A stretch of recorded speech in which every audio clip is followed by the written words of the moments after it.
ಕೆಲಸ ಮಾಡಿರ್ತಕ್ಕಂಥ ತೀರ್ಮಾನವನ್ನು ಇದೇ ಸದನದಲ್ಲಿ ಪ್ರಕಟ ಮಾಡಿಕೊಟ್ಟಿರ್ತಕ್ಕಂಥದ್ದು ಡಾಕ್ಟರ್ ಡಿ ಸುಧಾಕರ್ ಅವರು.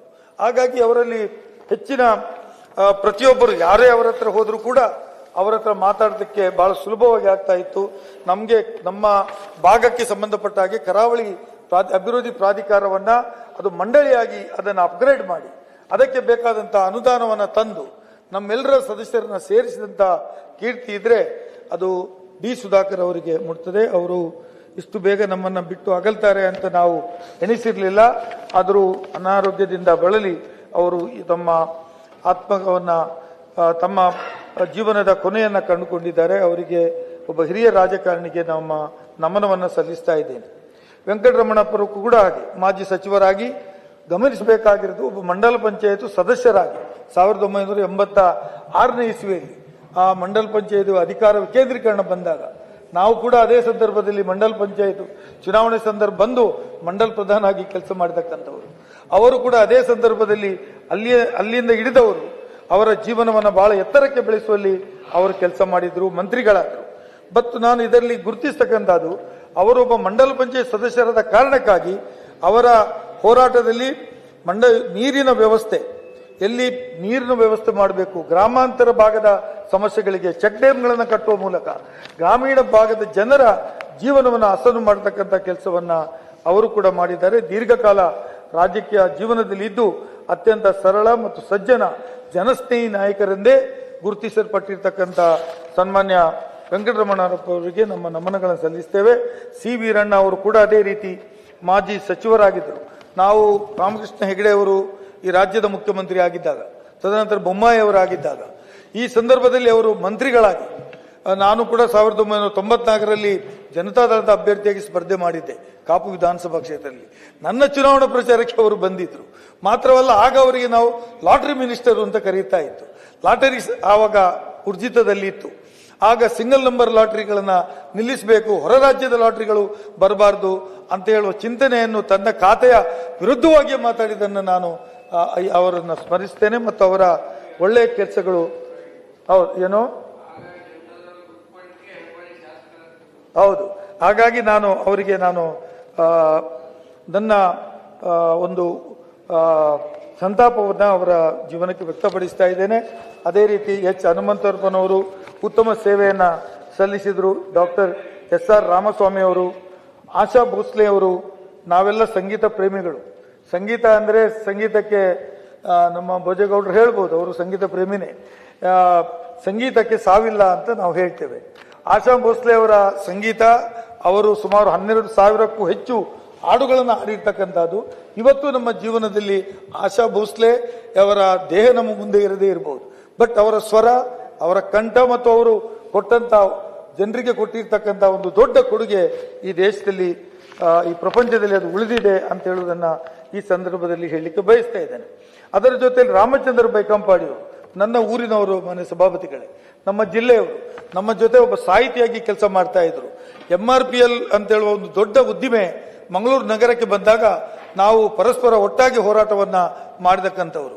ಅಲ್ಲಿ ಇರುವಂತಹ ನೈರ್ಮಲ್ಯ ಅಥವಾ ಅಲ್ಲಿಯ ಕೊಳಕು ನೀರು ಅಥವಾ ಇಂಡಸ್ಟ್ರಿಯಲ್ ವಾಟರ್ ಅನ್ನ ಸಮುದ್ರಕ್ಕೆ ಬಿಟ್ಟರೆ ಮೀನುಗಾರಿಕೆಗೆ ತೊಂದರೆ ಆಗ್ತದೆ, ಮೀನು ಅದರಿಂದ ಸತ್ತು ಮೀನುಗಾರಿಕೆ ಉದ್ಯಮನೇ ನಶಿಸಿ ಹೋಗ್ತದೆ ಅಂತ ಹೇಳುವುದನ್ನ ಅತ್ಯಂತ ದೊಡ್ಡ ಹೋರಾಟವನ್ನ ಮಾಡಿ ಅದರಲ್ಲಿ ಸಫಲರಾಗಿ ಪೈಪ್ ಲೈನ್ಗಳನ್ನ ಹಾಕಿ ಅವರ ಆ ಒಂದು ಕೆಲಸವನ್ನ ಮಾಡಿರ್ತಕ್ಕಂಥವರು. ಮೀನುಗಾರಿಕಾ ಅಭಿವೃದ್ಧಿ ನಿಗಮದ ಅಧ್ಯಕ್ಷರಾಗಿ ಅವರು ಮೀನುಗಾರಿಕೆ ಕರಾವಳಿ ಭಾಗದ ಜೀವನದ ನಾಡಿ. ಯಾಕಂದ್ರೆ ಅದು ಹಣಕಾಸಿನ ಆರ್ಥಿಕ ವ್ಯವಸ್ಥೆಯಲ್ಲಿ ಒಂದು ದೊಡ್ಡ ಒಂದು ಸಂಚಲನವನ್ನೇ ಮೂಡಿಸ್ತಕ್ಕಂಥದ್ದು. ಒಂದು ದಿವಸ ಮೀನುಗಾರಿಕೆ ಇಲ್ಲ ಅಂತ ಆದ್ರೆ ಕರಾವಳಿ ಭಾಗದ ಮೀನುಗಾರರ ಜೀವನಕ್ಕೆ ಅಥವಾ ದಿನದ ಬ್ರೆಡ್ ಆಫ್ ದ ಡೇ ಅವರಿಗೆ ಇರೋದಿಲ್ಲ. ಅಂತ ಸಂದರ್ಭದಲ್ಲಿ ಆ ಒಂದು ವಿಚಾರಗಳನ್ನು ತೆಗೆದುಕೊಂಡು ಹೋರಾಟ ಮಾಡಿ ಅವರು ನಿಗಮದ ಅಧ್ಯಕ್ಷರಾಗಿದ್ದಾಗ ಪ್ರತಿ ಕರಾವಳಿ ಉದ್ದಕ್ಕೂ ಮಾರುಕಟ್ಟೆಗಳಲ್ಲಿ ಮಾಡುವುದು ಮಾತ್ರ ಅಲ್ಲ, ಮೀನುಗಾರಿಕೆ ಶಾಪ್ಗಳನ್ನು ತೆರೆದು ರಸ್ತೆಗಳಲ್ಲಿ ಅಥವಾ ಕಮರ್ಷಿಯಲ್ ಕಾಂಪ್ಲೆಕ್ಸ್ಗಳಲ್ಲಿ ಮೀನನ್ನ ಉತ್ತಮ ಧಾರಣೆಗೆ ಹೋಗುವಂತೆ ಅವರು ಕೆಲಸವನ್ನ ಮಾಡಿರ್ತಕ್ಕಂಥದ್ದು ಅತ್ಯಂತ ದೊಡ್ಡ ಕೆಲಸ. ಡಾಕ್ಟರ್ ಗಿರೀಶ್ ಭಾದ್ವರಾಜ್, ಅದೇ ರೀತಿ ಡಾಕ್ಟರ್ ಎಸ್ ಜಾನಕಿ ಅವರ ಸಂಗೀತದ ಬಗ್ಗೆ ನಾನು ಈಗಾಗಲೇ ಹೇಳಿದ್ದೇನೆ. ಅತ್ಯಂತ ದೊಡ್ಡ ಸಂಗೀತ ಪ್ರೇಮಿ ಆಗಿರುವಂತಹ ನಮಗೆ ಕೂಡ ಅವರು ಅನೇಕ ಸಂಗೀತ ಗಳನ್ನ ಕೊಟ್ಟು ಇವತ್ತು ಅವರ ಹೆಸರು ಅಜರಾಮರ ಉಳಿಯುವಂತೆ ಮಾಡಿದ್ದಾರೆ ಡಾಕ್ಟರ್ ಎಸ್ ಜಾನಕಿ ಅವರು, CN ಮುಕ್ತಾ, ಅದೇ ರೀತಿ ಡಾಕ್ಟರ್ ಪ್ರೊಫೆಸರ್ PS ನರಸಿಂಹಮೂರ್ತಿ ಅವರು ಮತ್ತು ಚೆನ್ನಮ್ಮ ದೇವೇಗೌಡ ಅವರು.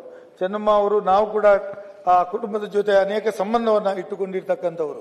ನಮ್ಮ ರಾಜಕೀಯ ಜೀವನದಲ್ಲಿ ಅನೇಕ ಬಾರಿ ನಾನು ದೇವೇಗೌಡರಾಗಿರ್ಬೋದು, ಕುಮಾರಣ್ಣ ಇರ್ಬೋದು ಅಥವಾ ರೇವಣ್ಣ ಇರ್ಬೋದು, ಅವ್ರದ್ದು ಸತತವಾಗಿ ಅವರು ಮನೆಗೆ ಹೋಗ್ತಾ ಇದ್ದೆವು.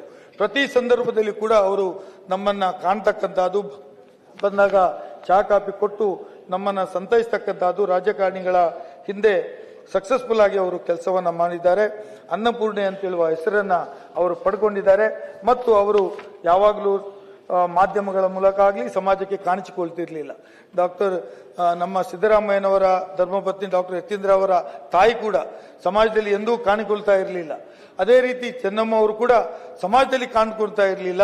ಆದರೆ ಅವರ ಸೇವೆಯನ್ನ ಮನೆಯಲ್ಲಿ ಕೂತ್ಕೊಂಡು ತಮ್ಮ ಧರ್ಮ ಪತ್ನಿಯವರಿಗೆ ಧರ್ಮ ಏನಂತ ಹೇಳ್ತಾರೆ, ತಮ್ಮ ಗಂಡನಿಗೆ ಅದನ್ನ ಕೊಟ್ಟು ಸಮಾಜದಲ್ಲಿ ಅವರಿಗೆ ಉತ್ತಮ ಸೇವೆ ಸಲ್ಲಿಸುವ ಹಾಗೆ ಅವರು ತನ್ನ ಸಮಾಜದಲ್ಲಿ ತನ್ನದೇ ಆದ ಕೊಡುಗೆಯನ್ನು ನೀಡಿದ್ದಾರೆ. ಅವರ ನಿಧನಕ್ಕೂ ಕೂಡ ನಾನು ಸಂತಾಪವನ್ನು ವ್ಯಕ್ತಪಡಿಸುತ್ತಾ, ಅವರ ಬಗ್ಗೆ ಈಗಾಗಲೇ ಹೇಳಿದ್ದಾರೆ, ಅವರ ಹೆಸರಿನಲ್ಲಿ ಏನೋ ಸ್ಮಾರಕಗಳನ್ನೆಲ್ಲ ಮಾಡಬೇಕು ಅಂತ, ಅದಕ್ಕೆ ಕೂಡ ನಾನು ಮತವನ್ನ ವ್ಯಕ್ತಪಡಿಸುತ್ತಾ ಈ ತೀರಿ ಹೋದಂತ ಎಲ್ಲ 13 ಮಂದಿಗೆ ಮತ್ತು ಮೇಡಮ್ ಅವರು ಕೂಡ ಒಬ್ಬರು ಸೇರಿಸಿಕೊಂಡಿದ್ದಾರೆ, ಮಾಜಿ ಶಾಸಕರನ್ನು 14 ಮಂದಿ ಅವರ ನಿಧನಕ್ಕೆ ಸಂತಾಪವನ್ನು ವ್ಯಕ್ತಪಡಿಸುತ್ತಾ ತಾವು ತಂದಿರುವಂತಹ ನಿರ್ಣಯವನ್ನ ನಾನು ಸಂಪೂರ್ಣವಾಗಿ ಬೆಂಬಲಿಸುತ್ತಾ ಮಾತು ಮುಗಿಸ್ತೇನೆ. ನಮಸ್ಕಾರ.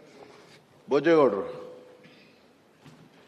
ದಯಮಾಡಿ ಜಾಸ್ತಿ ಜನ ಮಾತಾಡ್ತಾ ಇದ್ದೀರಿ, 5 ನಿಮಿಷ ಹೊರಡೆ ಮಾಡಿ. ನೀವು ಹೇಳಿರುವಾಗ ಯಾಕೆಂದ್ರೆ ಎಲ್ಲ ರಿಪೀಟೆನ್ಸ್ ಆಗುತ್ತೆ.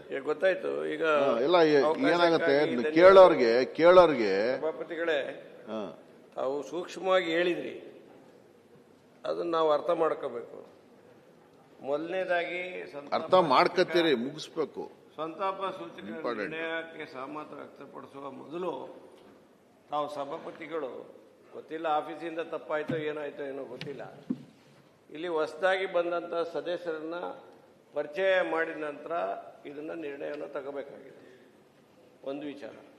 ಎರಡನೇ ವಿಚಾರ, ಹೊಸದಾಗಿ ಬಂದಿರೋ ಸದಸ್ಯರು, ಯಾರು ಸದಸ್ಯರು ಅಂತ ನಮ್ಗೆ ಗೊತ್ತಿಲ್ಲ, ಅವ್ರಿಗೆ ಪರಿಚಯ ಮಾಡಬೇಕಾದ್ದು it is the bound duty of the council. ಸಭಾಪತಿ ಸ್ಥಾನದಲ್ಲಿ ತಾವು ಮಾಡಬೇಕಾಯ್ತು, ಮಾಡಿಲ್ಲ. ಎರಡನೇದು ಏನು ಅಂತ ಹೇಳಿದ್ರೆ, ಇಲ್ಲಿ 13 ಜನ ದಿಗ್ಗಜರು ವಿವಿಧ ಕ್ಷೇತ್ರಗಳಲ್ಲಿ ಕೆಲಸ ಮಾಡಿರ್ತಕ್ಕಂಥದ್ದು ಸಂತಾಪ ಸೂಚಕ ನಿರ್ಣಯವನ್ನು ಇಲ್ಲಿ ಮಂಡಿಸಿದಿರಿ. ಅದಕ್ಕೆ ಸಮ್ಮತ ವ್ಯಕ್ತಪಡಿಸೋ ಮುಂಚೆ ನೀವು ಇದರಲ್ಲಿ ಬರೀಬೇಕು, ಎಲ್ಲ ಸಂತಾಪ ಸೂಚಕರಲ್ಲೂ ಕೂಡ ಅವ್ರ ಕುಟುಂಬದಲ್ಲಿ ಮಕ್ಕಳು ಇಷ್ಟಿದ್ರು, ಅವ್ರ ಕುಟುಂಬ ಹಿಂಗಿತ್ತು ಅಂತೇಳಿ ಎಲ್ಲ ಸಂದರ್ಭದಲ್ಲಿ ಬರ್ತದೆ. ಆದರೆ ಇದರಲ್ಲಿ ಕೈ ಬಿಟ್ಟಿದ್ದೀರಿ.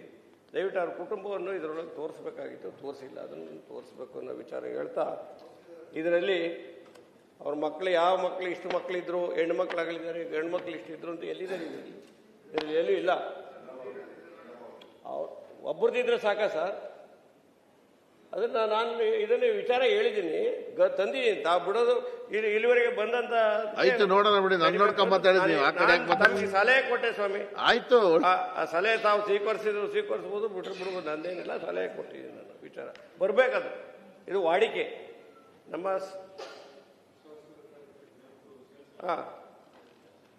ಹಾಗಾಗಿ ಇದರಲ್ಲಿ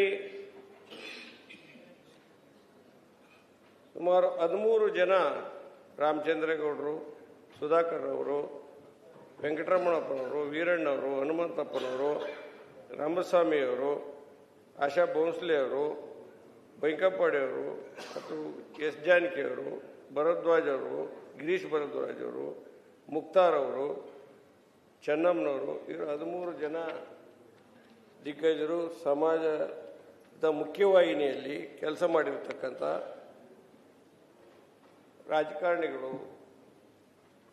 ಸಾಹಿತಿಗಳು, ಹಿರಿಯ ಕಲಾವಿದರು, ಸಹಕಾರ ಕ್ಷೇತ್ರದಲ್ಲಿ ಎಲ್ಲ ಕ್ಷೇತ್ರಗಳಲ್ಲಿ ಕೆಲಸ ಮಾಡಿರ್ತಕ್ಕಂಥ ಈ ದಿಗ್ಗಜರ 13 ಜನರ ಈ ಸಂತಾಪ ಸೂಚಕ ನಿರ್ಣಯವನ್ನು ಇವತ್ತು ಏನು ತಂದಿದ್ದೆ ಅದಕ್ಕೆ ಸಹಮತವನ್ನು ವ್ಯಕ್ತಪಡಿಸ್ತಾ, ಈಗಾಗಲೇ ತಾವು ಹೇಳ್ದಂಗೆ ನಾನು ಹೆಚ್ಚು ಎಲ್ಲರೂ ಪ್ರಸ್ತಾಪ ಮಾಡಿದ್ದಾರೆ. ನಮ್ಮ ಸಭಾ ನಾಯಕರು ಪ್ರಸ್ತಾಪ ಮಾಡಿದ್ದಾರೆ, ವಿರೋಧ ಪಕ್ಷದ ನಾಯಕರು ಪ್ರಸ್ತಾಪ ಮಾಡಿದ್ದಾರೆ, ಎಲ್ಲ ನಮ್ಮ ಅನೇಕ ಜನ ಪ್ರಸ್ತಾಪ ಮಾಡಿರ್ತಕ್ಕಂಥ ಸಂದರ್ಭದಲ್ಲಿ ನಾನು ಮತ್ತೊಮ್ಮೆ ಅದನ್ನು ಪುನರುಚ್ಚಾರ ಮಾಡದೆ ಇದರಲ್ಲಿ ವಿಚಾರವಾಗಿ ನಮ್ಮ ಚೆನ್ನಮ್ಮನವರು ಅವರನ್ನು ತಾವೆಲ್ಲರೂ ಕೂಡ ಬಲ್ಲವರಾಗಿದ್ದೀರಿ.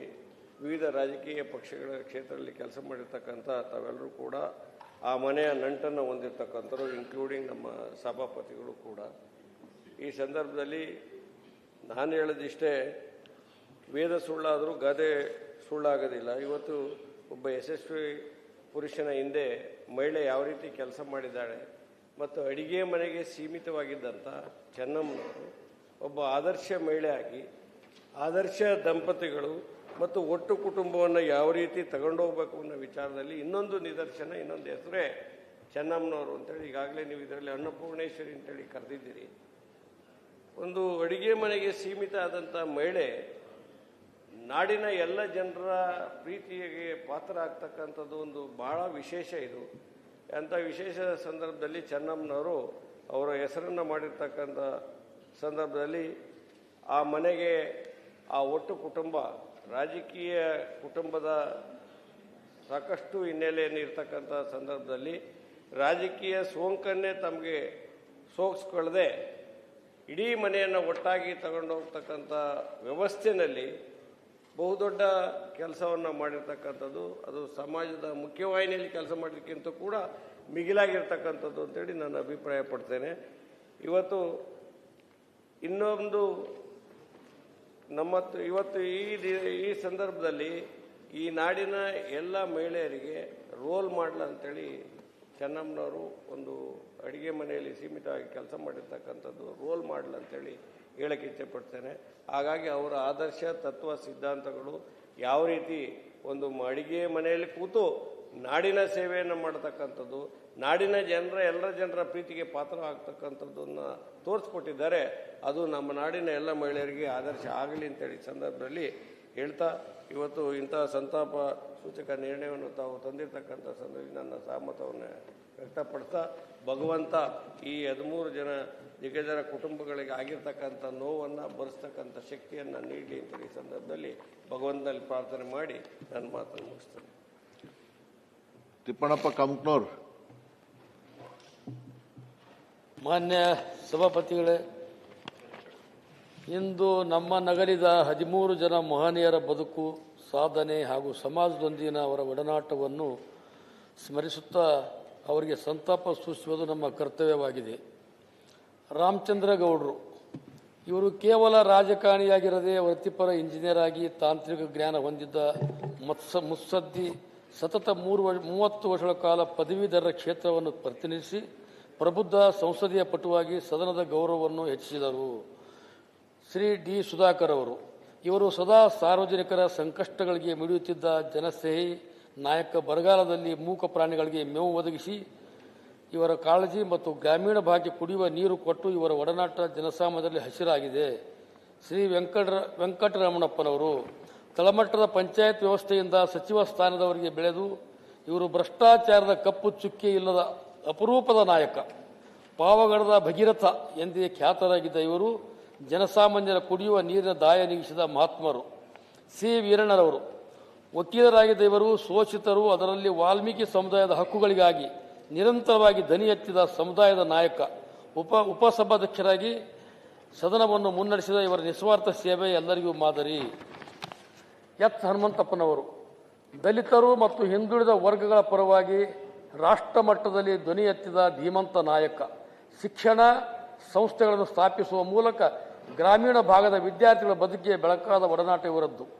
ಡಾಕ್ಟರ್ ಎಸ್.ಆರ್. ರಾಮಸ್ವಾಮಿ 5 ದಶಕಗಳ ಕಾಲ ಪತ್ರಿಕೋದ್ಯಮ ಮತ್ತು ಸಾಹಿತ್ಯದ ಮೂಲಕ ಸಮಾಜವನ್ನು ಜಾಗೃತಗೊಳಿಸಿದ ಮಹಾನ ಚಿಂತಕ. ಬಹುಭಾಷಾ ಪಂಡಿತರಾಗಿದ್ದ ಇವರು ಗಾಂಧಿಯನ್ ತತ್ವಗಳು ಮತ್ತು ಸ್ವದೇಶಿ ವಿಚಾರಗಳ ಮೂಲಕ ಯುವ ಪೀಳಿಗೆಯೊಂದಿಗೆ ಆಳವಾದ ಒಡನಾಟ ಹೊಂದಿದ್ದರು. ಸಿ.ಎನ್. ಮುಕ್ತ ಕನ್ನಡ ಸಾಹಿತ್ಯ ಲೋಕಕ್ಕೆ 75ಕ್ಕೂ ಹೆಚ್ಚು ಕಾದಂಬರಿಗಳನ್ನು ನೀಡಿದ ಇವರು ತಾಯ್ತನದ ಸಹಜ ಸರಳತೆಯಿಂದ ಕಥೆಗಳ ಮೂಲಕ ಪ್ರತಿ ಮನೆಗೆ ಹೆಣ್ಣು ಮಕ್ಕಳ ಮನಸ್ಸಿನೊಂದಿಗೆ ಭಾವನಾತ್ಮಕ ಒಡನಾಟ ಬೆಳೆಸಿದ್ದರು. ಎ.ವಿ. ನರಸಿಂಹಮೂರ್ತಿಯವರು ಪ್ರೊಫೆಸರ್, ಕರ್ನಾಟಕದ ಇತಿಹಾಸ ಮತ್ತು ನಾಣ್ಯಶಾಸ್ತ್ರಕ್ಕೆ ವೈಜ್ಞಾನಿಕ ಆಯಾಮ ನೀಡಿದ ಮಹಾನ್ ಸಂಶೋಧಕ. ಮೈಸೂರು ವಿಶ್ವವಿದ್ಯಾಲಯದಲ್ಲಿ ಸಾವಿರಾರು ವಿದ್ಯಾರ್ಥಿಗಳಿಗೆ ಮಾರ್ಗದರ್ಶಕರಾಗಿ ಜ್ಞಾನದ ಒಡನಾಟವನ್ನು ಮೂಡಿಸಿದ್ದರು. ಆಶಾ ಭೋಸ್ಲೆ ಅವರು ದೇಶದ ಅತ್ಯುನ್ನತ ಪದ್ಮ ವಿಭೂಷಣ ಪುರಸ್ಕೃತರಾದ ಇವರು ಭಾರತೀಯ ಚಿತ್ರರಂಗದ ಧ್ವನಿಯಾಗಿದ್ದರು. 12,000ಕ್ಕೂ ಹೆಚ್ಚು ಹಾಡುಗಳ ಮೂಲಕ ಕೋಟ್ಯಾಂತರ ಸಂಗೀತ ಪ್ರೇಮಿಗಳ ಹೃದಯದ ಒಡನಾಟಿಯಾಗಿದ್ದರು. ಡಾಕ್ಟರ್ ಎಸ್ ಜಾನಕಿ ಅವರು ದಕ್ಷಿಣ ಭಾರತ ಗಾನ ಕೋಗಿಲೆ ಜಾನಕಮ್ಮ ಎಂದೇ ಕರೆಯಲ್ಪಡುವ ಇವರು ಭಾಷೆಯ ಗಡಿ ದಾಟಿ 48,000ಕ್ಕೂ ಹೆಚ್ಚು ಹಾಡುಗಳನ್ನು ಹಾಡಿದ ಸರಸ್ವತಿ. ಕನ್ನಡ ನಾಡಿನ ಪ್ರತಿಯೊಬ್ಬರ ಸುಖ ದುಃಖದ ಭಾವನೆಗಳೊಂದಿಗೆ ಇವರ ದನಿ ಬೆರೆತು ಹೋಗಿದೆ. ರಾಮಚಂದ್ರ ಬೈಕಂಬಾಡಿ ಇವರು ನಮ್ಮ ಸಮಾಜದವರು, ಮಗುವೀರ ಸಮಾಜದವರು ಮತ್ತು ನಮ್ಮ ಕಡೆಲ್ಲ ಕೋಲಿ ಕಬ್ಬರಿಗೆ ಅಂತ ಕರಿತೀವಿ. ಇವರು ಇಡೀ ಕರ್ನಾಟಕ ರಾಜ್ಯದಲ್ಲಿ ಸಮುದಾಯಕ್ಕಾಗಿ ಸಮಾಜ ಸಂಘಟನೆಗಾಗಿ ತಮ್ಮ ಜೀವನವನ್ನೇ ಮುಡುಪಾಗಿಟ್ಟಂಥ ಏಕೈಕ ನಾಯಕರು ರಾಮಚಂದ್ರ ಬೈಕಂಬಾಡಿಯವರು. ಕರಾವಳಿಯ ರಂಗಭೂಮಿ ಮತ್ತು ಸಿನಿಮಾ ಕಲಾವಿದರಾಗಿದ್ದ ಇವರು ಮೀನುಗಾರರು ಹಾಗೂ ಶ್ರಮಿಕ ವರ್ಗದವರ ಹಕ್ಕುಗಳಿಗಾಗಿ ನಿರಂತರವಾಗಿ ಹೋರಾಡಿದಂಥ ಮಹಾನ್ ನಾಯಕರು. ಇವರ ನಿಧನದಿಂದ ನಮ್ಮ ಸಮುದಾಯಕ್ಕೆ ಅತ್ಯಂತ ನಷ್ಟವಾಗಿದೆ ಎಂಬ ಮಾತನ್ನು ಕೂಡ ಈ ಸನದ ಗಮನಕ್ಕೆ ತರುತ್ತೇನೆ. ಡಾಕ್ಟರ್ ಗಿರೀಶ್ ಭಾರದ್ವಾಜ್ ತೂಗು ಸೇತುವೆಗಳ ಸರ್ದಾರ ಎಂದು ಪ್ರಸಿದ್ಧರಾದ ಇವರು ಆಧುನಿಕ ತಂತ್ರಜ್ಞಾನವನ್ನು ಬಳಸಿ ದುರ್ಗಮ ಹಳ್ಳಿಗಳನ್ನು ಸಂಪರ್ಕಿಸುವ ಮೂಲಕ ಗ್ರಾಮೀಣ ಭಾರತದೊಂದಿಗೆ ಅಪೂರ್ವ ಒಡನಾಟ ಹೊಂದಿದ ನಿಜವಾದ ದೇಶ ಪ್ರೇಮಿಯವರು. ಶ್ರೀಮತಿ ಚೆನ್ನಮ್ಮ ಅಮ್ಮನವರು ಮಾಜಿ ಪ್ರಧಾನಿ ಶ್ರೀ ಎಚ್ ಡಿ ದೇವೇಗೌಡ ಧರ್ಮಪತ್ನಿಯಾಗಿ ಅವರು 72 ವರ್ಷಗಳ ರಾಜಕೀಯ ಏಳು ಬೀಳುಗಳ ಬದುಕಿನಲ್ಲಿ ಬೆನ್ನೆಲುಬಾಗಿ ನಿಂತು ಸಾತ್ವಿಕ ಶಕ್ತಿ, ಮನೆಗೆ ಬಂದ ಪ್ರತಿಯೊಬ್ಬ ಸಾಮಾನ್ಯ ಕಾರ್ಯಕರ್ತನಿಗೂ ಪ್ರೀತಿಯಿಂದ ಉಣಬಡಿಸಿದ ಇವರ ಅನ್ನಪೂರ್ಣೇಶ್ವರಿ ರೂಪದ ಒಡನಾಟ ಸದಾ ಸ್ಮರಣೀಯ. ಮುಕ್ತಾಯ. ಮಾನ್ಯ ಸಭಾಪತಿಯವರೇ, ಈ 13 ಜನ ಗಣ್ಯರು ವಿವಿಧ ಕ್ಷೇತ್ರಗಳಲ್ಲಿ ಸಲ್ಲಿಸಿದ ನಿಸ್ವಾರ್ಥ ಸೇವೆ ಹಾಗೂ ಸಮಾಜದೊಂದಿಗೆ ಅವರು ಹೊಂದಿದ ನಿಕಟ ಒಡನಾಟವು ಸದಾ ಕಾಲಕ್ಕೂ ಹಸಿರಾಗಿರುತ್ತದೆ. ಈ ಮಹನೀಯರ ಅಗಲಿಕೆಯಿಂದ ನಮ್ಮ ನಾಡಿಗೆ ತುಂಬಲಾರದ ನಷ್ಟವಾಗಿದೆ. ಭಗವಂತನು ಇವರ ಆತ್ಮಕ್ಕೆ ಸದ್ಗತಿಯನ್ನು ನೀಡಲಿ ಮತ್ತು ಇವರ ಕುಟುಂಬ ವರ್ಗದವರಿಗೆ ಈ ದುಃಖವನ್ನು ಭರಿಸುವ ಶಕ್ತಿಯನ್ನು ಕರುಣಿಸಲಿ ಎಂದು ಪ್ರಾರ್ಥಿಸುತ್ತೇನೆ. ನವೀನ್ ಅವರು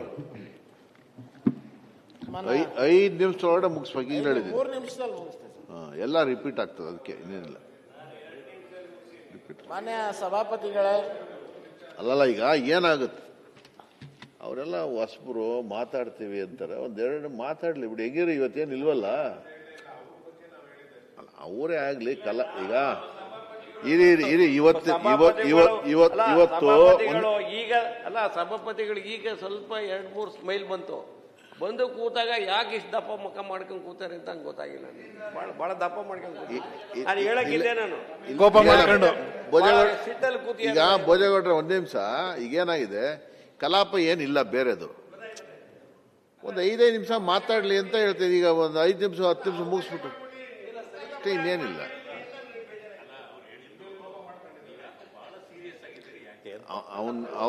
ಅವ್ರ ಮೇಲೆ ಕೋಪ ಐತೆ, ಅದಕ್ಕೆ ನಿನ್ನ ಮೇಲೆ ಕೋಪ ಅಂತೆ.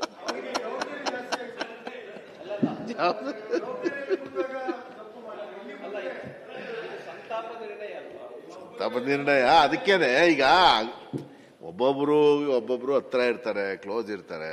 ಹಂಗಾಗಿ 1-2 ನಿಮಿಷ ಮಾತಾಡ್ಲಿ ಅಂತೇಳಿ ಅಷ್ಟೇ, ಅದು ಬಿಟ್ರೆ ಬೇರೆ ಏನಿಲ್ಲ. ಈಗ ಎಲ್ರಿಗೇನು ಗೊತ್ತಿರೋದಿಲ್ಲ, ಅದ್ರ ಹತ್ತಿರದಲ್ಲಿ ಗೊತ್ತಿರೋದ್ರಿಂದ 1 ನಿಮಿಷ ನಾನು ಮಾತಾಡಬೇಕಿತ್ತು ಅಂತ ಮೈಂಡಲ್ಲಿ ಅನ್ಸುತ್ತೆ. ಆ ಕಾರಣಕ್ಕೆ ಮಾತಾಡ್ಲಿ ಅಂತ ಹೇಳಿದ್ದೀನಿ ಅಷ್ಟೇ. ಏನಾಗುತ್ತೆ, ಒಬ್ಬರು ಮಾತಾಡೋಕೆ ಹೋದಾಗ ಎಲ್ಲರದ್ದು ಮಾತಾಡ್ಬೇಕಲ್ಲ ಅಂತ ಮಾತಾಡೋಕೋಯ್ತು, ಅದಕ್ಕೆ ರಿಪೀಟ್ ಮಾಡಬೇಡಿ ಅಂತ ಹೇಳ್ತಾ ಇದ್ದೀನಿ ಅಷ್ಟೇ. ಎಲ್ಲರ ಪರವಾಗೂ ನಾವು ಇಲ್ಲಿ ಸೇರಿಸಿದ್ದೀವಿ, ನಾವು ಓದಿದ್ದೀವಿ. ಹಂಗಾಗಿ ನಾವೇನು ಮಾತಾಡಿ. ಮಾನ್ಯ ಸಭಾಪತಿಗಳೇ, ಅಗಲಿದ ಗಣ್ಯರಿಗೆ ಸಂತಾಪಗಳನ್ನು ವ್ಯಕ್ತಪಡಿಸ್ತಾ ಇವತ್ತಿನ ಈ ಒಂದು ಸಂತಾಪ ಸೂಚನೆಯಲ್ಲಿ ಏನು 13 ಜನ ಗಣ್ಯರನ್ನು ನಾವು ಇವತ್ತು ಅವರ ಸಾವಿಗೆ ಸಂತಾಪ ಹೇಳ್ತಾ ಇದ್ದೀವಿ. ಅದರಲ್ಲಿ 3 ಜನ ನಮ್ಮ ಜಿಲ್ಲೆಯವರು, ಹನುಮಂತಪ್ಪನವರು, ಸುಧಾಕರ್ ಅವರು ಮತ್ತು ಲೇಖಕಿಯಾದಂಥ ಮುಕ್ತಾರ್ ಅವರು. ಹನುಮಂತಪ್ಪನವ್ರ ಜೊತೆಗೆ ನನಗೆ ಕೆಲಸ ಮಾಡುವಂಥ ಅವಕಾಶ ಸಿಕ್ಕಿತ್ತು. ಮಾಜಿ ಮುಖ್ಯಮಂತ್ರಿಗಳಾದಂಥ ಎಸ್ ನಿಜಲಿಂಗಪ್ಪ ಮೆಮೋರಿಯಲ್ ಟ್ರಸ್ಟಲ್ಲಿ ಆ ಟ್ರಸ್ಟಿನ ಅಧ್ಯಕ್ಷರಾಗಿ ಹನುಮಂತಪ್ಪನವರಿದ್ದರು.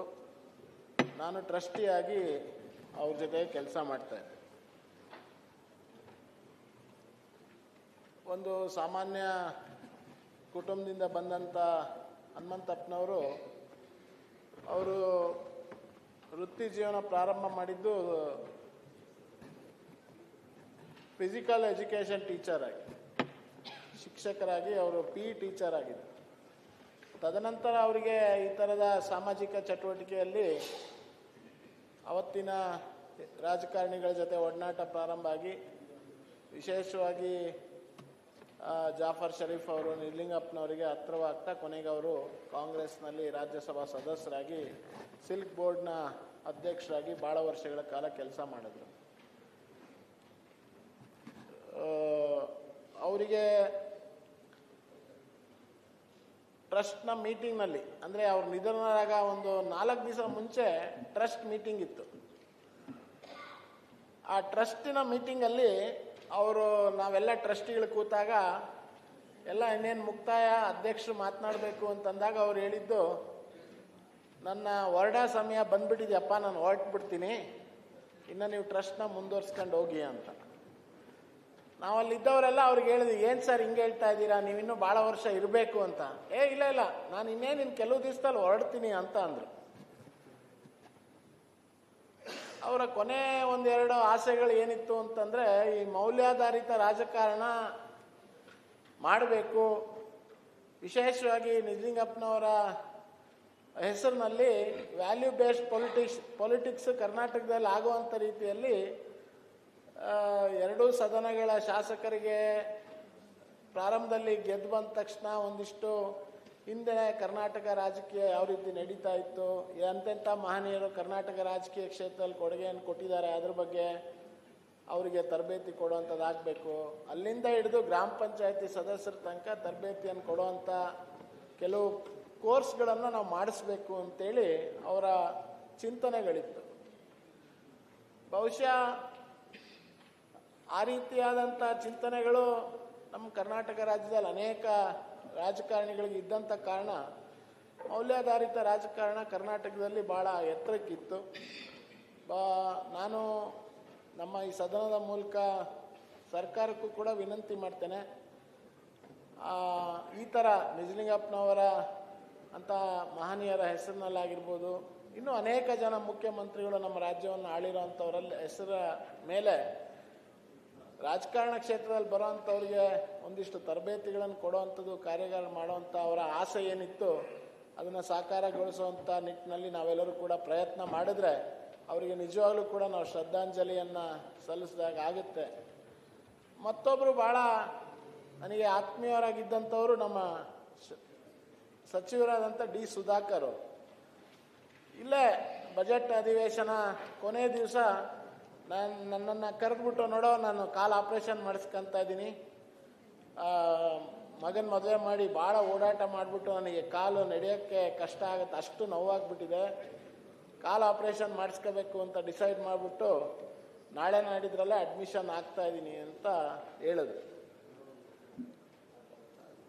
ಸಹಜವಾಗಿ ಒಂದು ಮಂಡಿ ನೋವಿನ ಸರ್ಜರಿಗೆ ಹೋದಂಥವರಿಗೆ 2 ತಿಂಗಳುಗಳ ಕಾಲ ICUನಲ್ಲಿ ಇರೋವಂಥ ರೀತಿ ಅವರಿಗೆ ಆರೋಗ್ಯದಲ್ಲಿ ಏರ್ಪೇರ್ ಆಯಿತು ಅಂತಂದರೆ ಯಾರಿಗೇ ಆದ್ರೂ ಕೂಡ ಒಂದು ರೀತಿ ಆಶ್ಚರ್ಯ ಆಗುತ್ತೆ. ಯಾಕಂದರೆ ಸಂಪೂರ್ಣವಾಗಿ ಆರೋಗ್ಯವಾಗಿದ್ದಂಥವರು, ಯಾವುದೇ ರೀತಿಯಾದಂಥ ಆರೋಗ್ಯದ ಬೇರೆ ಗಂಭೀರವಾದಂಥ ಸಮಸ್ಯೆ ಇಲ್ಲ, ಹೋಗಿದ್ದು ಮಂಡಿ ನೋವಿನ ಸರ್ಜರಿಗೋಸ್ಕರ, ಆದರೆ ಆಗಿದ್ದು ಅವರಿಗೆ ಬೇರೆ ದೊಡ್ಡ ಇನ್ಫೆಕ್ಷನ್ಗಳಾಗಿ ಕೊನೆಗೆ 2 ತಿಂಗಳು ಅವರು ICUನಲ್ಲಿ ಇದ್ದಂಥದ್ದು ನಮ್ಮ ರಾಜ್ಯದ ಜನ ನೋಡಿದ್ದಾರೆ. ಬಹುಶಃ ಅದು ಎಷ್ಟು ಜನಕ್ಕೆ ಗೊತ್ತಿದೆಯೇನೋ ನನಗೆ ಗೊತ್ತಿಲ್ಲ, ಸರ್ಕಾರದಲ್ಲಿದ್ದಂಥವ್ರಿಗೆ ಅದ್ರ ಬಗ್ಗೆ ಮಾಹಿತಿ ಇರ್ಬೋದು. ಅವರಿಗೆ ಎಂಬಾಲಿಸಮ್ ಅಂತ ಹೇಳಿ ಒಂದು very rare incidence, orthopaedic surgery ಆಗಬೇಕಾದ್ರೆ ಆಗುವಂಥ ಒಂದು ಅತಿ ಅಪರೂಪದ ಸಮಸ್ಯೆ ಆ ಸರ್ಜರಿ ಆದಂಥ ಸಂದರ್ಭದಲ್ಲಿ ಆಗಿದೆ ಅಂತ ಇರೋವಂಥ ಮಾಹಿತಿ. ನಾನು ಸರ್ಕಾರಕ್ಕೆ ಮತ್ತು ಸದನಕ್ಕೆ ವಿನಂತಿ ಮಾಡ್ತೇನೆ, ವಿಶೇಷವಾಗಿ ಈ ಥರ ಸಾಂವಿಧಾನಿಕ ಹುದ್ದೆಯಲ್ಲಿರೋಂಥವ್ರು ಅಥವಾ ಗಣ್ಯ ಜವಾಬ್ದಾರಿಗಳನ್ನು ಸ್ವೀಕಾರ ಮಾಡಿರೋವಂಥವರು ಈ ಥರ ಬಹುಮುಖ್ಯವಾದಂಥ ಸರ್ಜರಿ ಇತ್ಯಾದಿಗಳಾಗಿದೆ ಅಥವಾ ಆರೋಗ್ಯದ ಸಮಸ್ಯೆಯಿಂದ ದೀರ್ಘಕಾಲದ ಆಸ್ಪತ್ರೆಯಲ್ಲಿ ಇದ್ದಾರೆ ಅಂತನ್ನೋದಾದರೆ ನಮ್ಮ ಕೆಲವು ಎಕ್ಸ್ಪರ್ಟನ್ನು ಒಬ್ಬರೋ ಇಬ್ಬರನ್ನ ನೇಮಕ ಮಾಡಿ ಸ್ವಲ್ಪ ಫ್ಯಾಮಿಲಿಯವ್ರ ಜೊತೆಗೆ ಚರ್ಚೆ ಮಾಡೋವಂಥದ್ದಕ್ಕೆ, ಆಸ್ಪತ್ರೆಯವ್ರ ಜೊತೆ ಚರ್ಚೆ ಮಾಡೋವಂಥದ್ದಕ್ಕೆ ಏನಾದರೂ ಒಂದು ಸೂತ್ರವನ್ನು ನಾವು ಕಂಡುಹಿಡಿದ್ರೆ ಒಳ್ಳೇದಾಗುತ್ತೆ. ಯಾಕಂದರೆ ಕುಟುಂಬದವ್ರಿಗೆ ಒತ್ತಡ ಇರುತ್ತೆ, ಏನಾರ ಮಾಡಿ ಅವ್ರನ್ನ ಬದುಕು ಉಳಿಸ್ಕೋಬೇಕು ಅಂತ. ಎಲ್ಲ ಪ್ರಯತ್ನಗಳನ್ನು ಅವ್ರ ಮೇಲೆ ಮಾಡ್ತಾರೆ, ಆದರೆ ಯಾವುದು ಯಶಸ್ವಿ ಆಗುತ್ತೆ ಯಾವುದು ಯಶಸ್ವಿ ಆಗಲ್ಲ ಅಂತ ಆಲೋಚನೆ ಮಾಡೋಂಥದಕ್ಕೆ ಕಷ್ಟ ಆಗುತ್ತೆ. ಯಾಕಂದರೆ ಸುಧಾಕರ್ ಅವರು ಹಿಂದೆ ಹೇಳಿರೋ ಅಂಥದ್ದು ನಾನು ಮತ್ತೆ ಹೇಳಿದ್ರೆ ರಿಪೀಟ್ ಆದಂಗೆ ಆಗುತ್ತೆ. ಜೈನ ಸಮುದಾಯದಲ್ಲಿಂದ ಬಂದಿದ್ರು ಕೂಡ ಎಲ್ಲರ ಜೊತೆಗೆ ನಮ್ಮ ಭಾರತೀಯ ಜನತಾ ಪಾರ್ಟಿಯ ಸರ್ಕಾರ ಬರುವಂಥ ಸಂದರ್ಭದಲ್ಲಿ ಕೂಡ ಅವರು ಸಚಿವರಾಗಿ 2008ರಲ್ಲಿ ಆಗಿದ್ದು. ಒಳ್ಳೆ ಜನಾನುರಾಗಿ ಆದಂಥ ವ್ಯಕ್ತಿ. ಅನೇಕ ನೂರಾರು ಜನಕ್ಕೆ ಪರಿಚಯ ಇಲ್ಲದವ್ರಿಗೆ ಶಿಕ್ಷಣ ಕೊಡಿಸಿ ಅವ್ರನ್ನೆಲ್ಲರನ್ನೂ ಕೂಡ ಇವತ್ತು ಜೀವನದಲ್ಲಿ ತಮ್ಮ ಕಾಲ ಮೇಲೆ ನಿಲ್ಲುವಂಥ ರೀತಿ ಮಾಡಿರುವಂಥವ್ರು. ಹಾಗಾಗಿ ನಾನು ಇವತ್ತು 13 ಜನ ಏನು ಅಗಲಿದ್ದಾರೆ ಅವರ ಆತ್ಮಕ್ಕೆ ಚಿರಶಾಂತಿ ಭಗವಂತ ಕೊಡಲಿ. ಅವರ ಕುಟುಂಬದ ಸದಸ್ಯರಿಗೆ ಅವ್ರನ್ನ ಕಳ್ಕೊಂಡಿರುವಂಥ ಸಂದರ್ಭದಲ್ಲಿ ಅವರಿಗೆ ಶಕ್ತಿ ಬರೆಸುವಂಥ ನನ್ನ ದೇವರು ಅವ್ರಿಗೆ ಕರುಣಿಸಲಿ ಅಂತ ಹೇಳ್ತಾ ಈ ಸಂತಾಪ ಸೂಚನೆಯನ್ನು ನಾನು ಬೆಂಬಲಿಸ್ತಾ ಇದ್ದೇನೆ. ಮೊಸರಿ ಅವರು